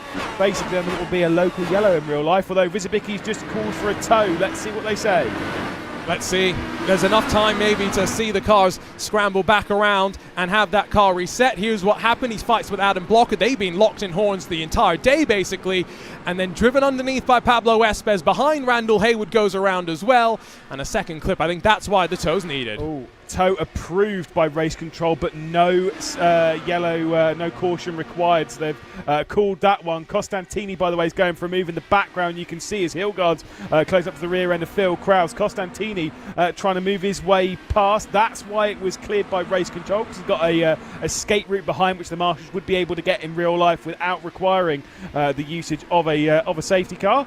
Costantini then up to 11th position. He did get out of the way just in the nick of time in my position, and as we see these fights go on, there's a car trying to drive into the grass. Whoa. Peter Berryman did not want to lift. Christian Hilgard's now got Marcos Nunez trying to slice his way around the outside. There's a bit of front wing missing on the Apex Racing machine as they slide under the Corvette bridge. He continues to try and force the satellite number 31 out of line. Coiter will filter in and now try and switch things up. Berryman's going to run down the running order once again. Troubles for him late in the day. Yeah, there's no way, we will know now, there was no way that he would have known earlier on that he'd have a lack of front wing. The one person who's actually going to help is actually Costantini, because it's going to allow all these drivers to close right the way up to him, including Pete Berryman, who he should fly past with relative ease. Here he goes to the inside as we head up towards the kink. He actually thought about trying to make a move on Pablo Espes there, didn't he? That was not just a look, that was a full-on thought. Meanwhile, David Toth, he got the safety car he was waiting for. Is he back up into contention maybe? Fighting with Costantini for second in the championship. Have to wait and see. Meanwhile, up front, it's Leo that leads. Might be our first repeat winner of the season. And a look at the live championship points. It's still Kraus up front, but the margin down to Costantini and Leo looking a little bit more palatable. Yeah, indeed, it's a little close. I mean, look, Kraus is still going into the season finale with a big advantage on a circuit and a style of racing that he's so good at, but it's a style of racing that can unfurl so quickly and so easily if you get it slightly wrong. You know, a bit of a crash ahead of you and suddenly your championship might be done as a high risk, high reward when we go racing in the season finale. But like you say, Costantini and Leo, they're doing what they can. I don't see any more switches, by the way, for first, second and third. Maybe for second and third. But I think Redline will be content with Eduardo Leo now taking the victory. They've had their drama, they've had their fun. Let's let it come across the line as a 1-2-3 for the squad. I think I agree with you on that one. Hilgard tries to slice up the inside of that Sam Coiter in the fourth of the Redline machines. Not going to get it done through 5, but he's still alongside as they climb up through 6, crest under the bridge. Oh, it's a bit more helter-skelter behind. Romanidis gets mixed up in this one with Cam Dance going to try and shove it up his inside as well. Blocker, Steele, Reynolds. I mean, everywhere you look in this mid-pack there is action, and we're going to see 2 laps to go next time by. Yeah, indeed. Like I say, there's a couple of looks in all of this as Adam Blocker is giving the big old defence to Blake Reynolds, getting around the outside as they head to the carousel. There's contact, though, and that's going to be a front wing loss, I think. Wonder if it snapped back into line. No, left front for Reynolds still missing, so he's now going to be doomed to suffer the same fate as Peter Berryman. Meanwhile, oh my goodness, David Toth, it had all gone right until it went wrong in the recovery drive. Straight into Canada Corners gravel trap, and coming around to 2 to go, he slides out of the top 20. Yeah, indeed. I've got to say, by the way, what a recovery drive, speaking of those, for Costantini. On the button now as he closes up to the back of Marcos Nunez. To be up to 8th position when on the initial restart was, what, down in 21st, 22nd? Something like that. That's very impressive. Here's a look at what happened down into Canada Corners. It's Nunez versus Toth. Is there a squeeze? Oh, there is a bit of a squeeze. Nunez moved in the braking zone, left in the braking zone, making contact. It's a little silly, and you were wondering if there was a chance for a fiercely forward victory. I wager a chance of a fiercely forward penalty, unfortunately, in the closing stages. Meanwhile, Pinto and Ariel, they're starting to fight and saying goodbye. Eduardo Leo breaking away with a race lead. Yeah, like I said, second and third. Oh, I've just seen a big bit of contact between Hilgard and Costantini. Yeesh.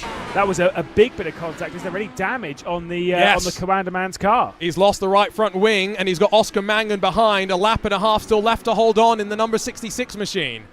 Yeah, he sent it down the inside at T5. I'm sure the broadcast director will get a replay as there's another big slide. Mangan's also had a bit of problems there and out wide, struggling for the front wing grip. Now the positions are starting to lose for Costantini, and what would have been a great recovery. There goes Pablo Espes back through as well. And so we will grab a look at what happened, but white flag in hand. It's red line 1 through 3, and in the final stages of this race, Costantini's recovery drive unfortunately going to be coming up just short after aggression down at turn 5. Does not go all his own way. Here's a look at the replay and how it happened as the white flag in hand for Barney the flagman. Yes, this is obviously on the work their way down the hill into turn 5. So that's Nunez going for a move. Costantini's already committed to it, and as much as you don't really see it from that angle, it did kind of feel a little bit as though Hilgard's gone and turned in a little bit there. But again, if maybe Costantini was sending it in a little bit too hard. Hard to tell from that angle as Phil Kraus is feeling the pressure. It could still be a 1-2-3-4 for Team Redline. A couple of drivers have had some issues. Here's another look at a replay. This is Lucas Lodato. Remember, he was 1 lap down. He's lost the rear wing through the hurry downs. Magically reattaches itself. He's figured out what Jose Soria did a week ago. To turn 5 for the very final time, though. Kraus has got one more push to pass left after this. Coiter does not. Kraus holds on. Surely 4th is his to the end of this race. And this could be some big points for him in the championship, especially when it comes down to the wire. You just don't know what's going to happen in a week's time. and going into it with a 30-point championship lead over Costantini and Eduardo Leo, who obviously redline. They've been looking stronger and stronger. Let's see. Whoa, there we go. There's the switch. Oh, and Nunes tries to take advantage. Long way around. Kraus has got to hold on through the carousel and get a great launch here. Put the pressure onto Koiter. One more push to pass in hand for Kraus, the championship leader. Yeah, this could be big. Now he's just got to focus on trying to keep Marcos Nunez at bay. He's going to gain a couple of extra points because Costantini's continuing to drop backwards. Christian Steele just worked his way past. What a dramatic final few laps here at Road America that's leading to a 1-2-3-4 domination from Redline. And well, maybe not 1-2-3-4 that you'd expected halfway through, but they have been the strongest team over the last couple of weeks in this IndyCar. They were slow at the start of the summer, but they've dialed it in. They signed Eduardo Leo, and now the first repeat winner in the VCO IndyCar Challenge, powered by Open Wheels. It's Team Redline domination and America's National Park of Speed as the regards go up from Leo. Great drive from... maybe... No, it's fine. It's just across the line there, slow down. I was going to say, great recovery drive from Sam Koiter to move it back inside the top four after that moment, coming on the exit of Thunder Valley at Bill Mitchell Bend. That was very impressive. I have seen Costantini as the smoke comes up at turn one, as he kept his foot right in on the exit of the first corner. I think he's a little bit cross. A little frustrated, that's for sure. Redline will get ready for their photo moment. Hope they've got enough fuel. Surely they've got enough fuel with a couple of cautions that we had at the end. Get some nice burnouts at the end of this one, and we do have a bit of a championship showdown set up right now. Oscar Mangan in the grass to get around them. Yeah, everyone's bored of this convoy, and rather than waiting behind them and flashing their lights like I would do on the M25, they're finding an extra lane and using a bit of the hard shoulder. Ain't nobody got time for that. No, apparently. Indeed not. Let's grab a look at the results. Eduardo Leo, Diego Pinto, Gustavo Ariel, and Sam Koiter, 2 late cautions. And it's still Redline 1, 2, 3, 4. None of them where they qualified, though. Quite remarkable to think about that. Phil Kraus, good day for him in the championship. He grabs 5th in front of Marcos Nunez in that fiercely forward machine. With Oscar Mangan, Christian Hilgard, Pablo Espez, and Brandon Roseborough, the rest of your top 10. It'll be Christian Steele down in 11th in the Team I5G number 2. Costantini and Romanidis will be frustrated for sure in 12th and 13th. Adam Blocker 14th. Sam Carasala down in 15th. And then Cam Dance, David Toth, Jacob Oster, Alex van der Sant, and Andrew Marquez, your top 20. Berryman slides to 21st after shedding the part of his front wing. Pascal Sticks just behind with Altena, Taylors, and Reynolds. The rest of the car scored on the lead lap. Ross and Lodato 1 lap down. Hayward and Wisbicki 4 laps down for them with Barneveld, Lorenzo, Nato, and Burrell. Plenty of cars involved in the drama over the course of the race. Well, I think those Redline machines have just about made their way around. It's a long lap here at Road America, and guess what? Eduardo Leo's ready to burn it down. And rightfully so. These best be good. Pressure's on, no! Oh no. 0 out of 10, sir. You are out of the gold medal for donuts. Breakdancing might be in the Olympics, but clearly donuts are not it for Redline. My goodness me. Oh, and he's hit the wall again. At least he's laughing about it, to be fair. When it rains, it pours in terms of bad donuts. And can't wait to have a chat with Eduardo Leo. As mentioned, first repeat winner, Lewis, of the season. Let's take a look at provisional championship standings. I get the sense Race Control probably still has a fair bit to look through in these closing stages of that race. It's about 30 between Kraus and Costantini. Leo just 3 behind in the fight for second. Yeah, indeed. I mean, look, Kraus has control here, but it doesn't mean that that's going to be the way it's going to go in a week's time. Remember, that season finale is going to be open wide, just courtesy of how that style of racing is going to work. Even though Phil Kraus is arguably the best at it between Costantini. To be fair, Costantini's pretty good at it. I was going to say, thinking about his Indy 500 record stuff, it's fine. I don't know how it's going to go. Phil Kraus is in a strong position. He's in a good car, and he knows how to get it done. I just don't know. I think next week is so unpredictable. It can go wrong so quickly. Yeah, we'll see if we can get Eduardo Leo in. He's still celebrating out on track, by the way, if you can believe it. Donuts, he is. No. He stopped donuts. Oh, he's just driving around, is he? Now he's just driving around with a Oh, give up. shell of an Indy car. So maybe Pinto, maybe Gustavo Ariel can come and join us. Let's look forward, though. 150 laps. We'll start slightly later on the broadcast because oval qualifying, we don't need to do the group format that we have. So 4:40 p.m. we're live, 5 p.m. estimated race start. And Lewis, we know exactly how crazy Auto Club can be. Think back to ISOWC.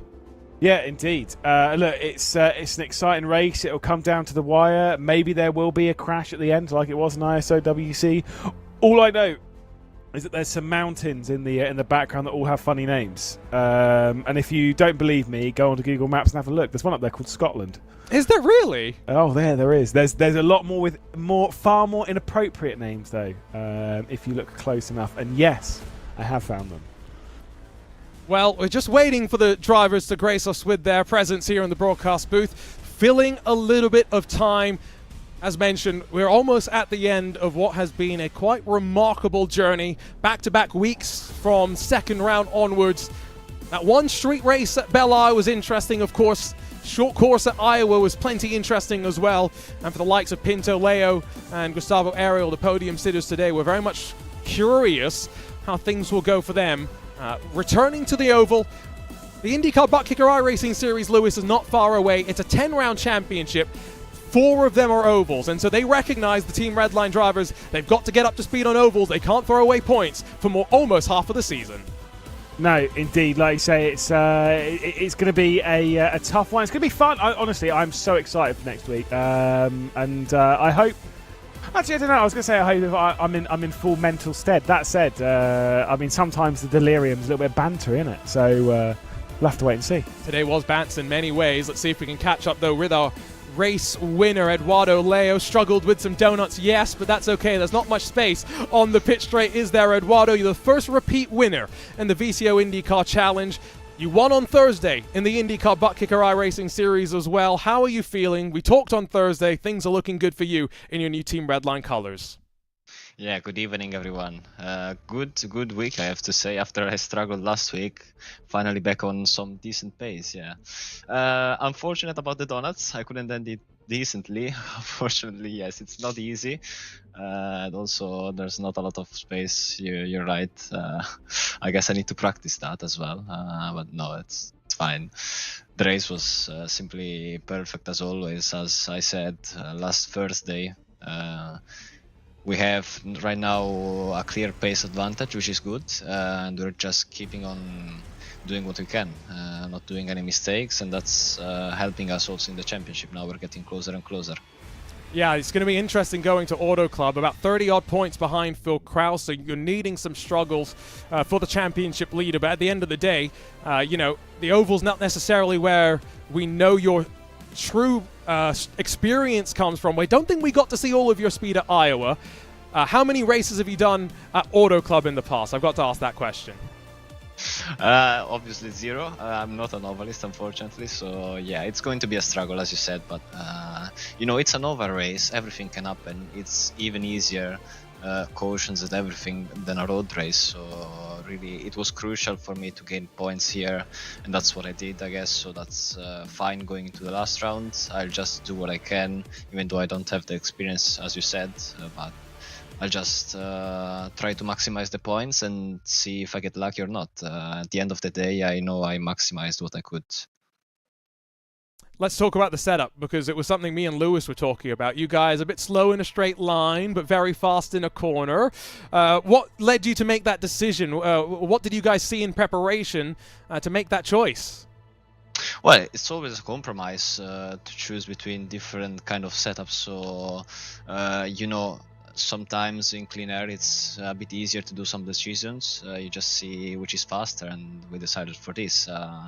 I don't see it being a wrong choice or a good choice. I mean, both could work, but I guess looking at the results, it was pretty fine. So yeah, we just managed to get a good result and a good setup. Congratulations, Edo. 2 wins this week. Can't wait to see how next week goes in our season finale. I'll see you next week. Did some donuts, drove around, and now we can move our way over to Diogo Pinto, second on track after fastest in qualifying. Diogo, you guys have really figured out this IndyCar after starting the summer a little bit on the back foot, I think it's fair to say. How did it feel out there? I just asked Edo about being 6 miles an hour slow in a straight line, but 6 miles an hour quicker through the corners. You guys had some grip. Yeah, it was another good race for us. Quali, we were very strong. In the race, we were even stronger. And yeah, it was good. We just worked together as usual to pull away from the field. And yeah, strategy I think was perfect. Not ideal with the late safety cars because we were on hard and with quite an heavy fuel load. But yeah, pace was still very good. And I think couldn't have been better for us, 1, 2, 3, 4. And even that with Sam having a bit of damage as well. Talk to me about, that work that you guys have done in this car. 4 wins in 2 weeks, basically, between you and Edo in this series and the IndyCar Butt Kicker qualifying series, and some good results for everyone. And, we talked about it a bit on the broadcast, Mid-Ohio. You were struggling a bit in pre-qualifying. You've definitely got it figured out now, right? Yeah, for the championship, maybe it's a little bit too late for us to have one of our drivers to win the championship. I think Edo is still in the fight.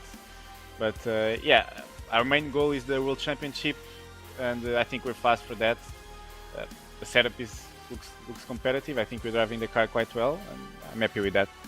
Congratulations on another great day, Diogo. Can't wait to see you guys on the season finale in a week's time. Yeah, thank you. And so from Diogo Pinto, one more red line driver to talk about. Let's bring in Gustavo Ariel, the Brazilian who gets himself onto the podium after starting down in 7th. Gustavo, you led the race coming out of the pit stop sequence in the final stint. Were you surprised? Did you think that strategy was going to give you the opportunity? It seemed pretty crazy between you and your red line teammates. Yeah, to be honest, this is a very nice championship, and I'm happy to have a very good performance. Of course, we're developing a lot more the setup throughout the season, so that's the most important part. The pace is getting there. I think the last 2 rounds was very fun, and yeah, the qualifying it's been very tricky because sometimes you put P2, but you have the groups as well. So sometimes the group 1 you're lucky, and sometimes you're on the other group. So yeah, I'm quite happy to deliver on the race, and yeah, let's go to the oval rounds now. It's very important. I think it will be very important for me to get some experience. Of course, today we know we need to maximize the points with Edo and Diogo because of the championship anyway. So yeah, I think it's a good preparation for the World Championship coming soon.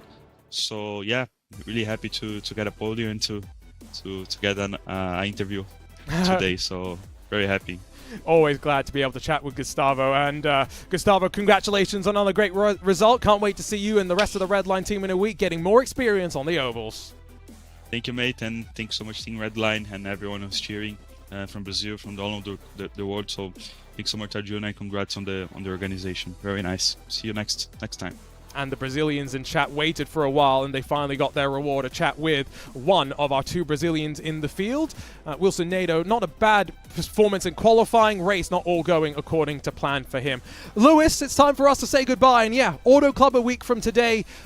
I'm looking forward to it. Phil Krause goes in as the championship favorite, but let's be honest, anything can happen in a high-speed thriller. Yeah, honestly, I've always enjoyed racing around the 2 milers, either Auto Club or Michigan. So I prefer Auto Club. Bit more bumps, bit more drama, bit more this and that. To be fair, it's always an exciting race. Like you said before, when we raced there in ISOWC, it was a lot of fun and an exciting one. And just generally, whenever it comes up in IndyCar Fix, I'll always take an eye and be like, "Come on, you got to give it a go," because it is an exciting one. It's a fun one. It's an open one when it comes to how you're going to play it. It's big pack race. It's so cool.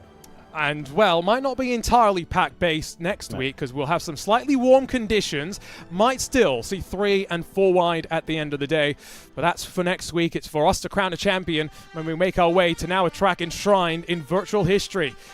We've lots of fun for us to head over to Auto Club, but we leave America's National Park of Speed with no champion crowned. It's Phil Krause, the points leader, Eduardo Leo, the first repeat winner of the season, and Team Redline showing they've got this Dallara IR18 slowly figured out behind the scenes. On behalf of our team at VCO Esports and at RaceBot TV, for Lewis McLeod alongside myself, Arjuna Kankipati, thanks so much for joining us. Can't wait to see you next week to close out what's been a fun summer of IndyCar and crown our champion.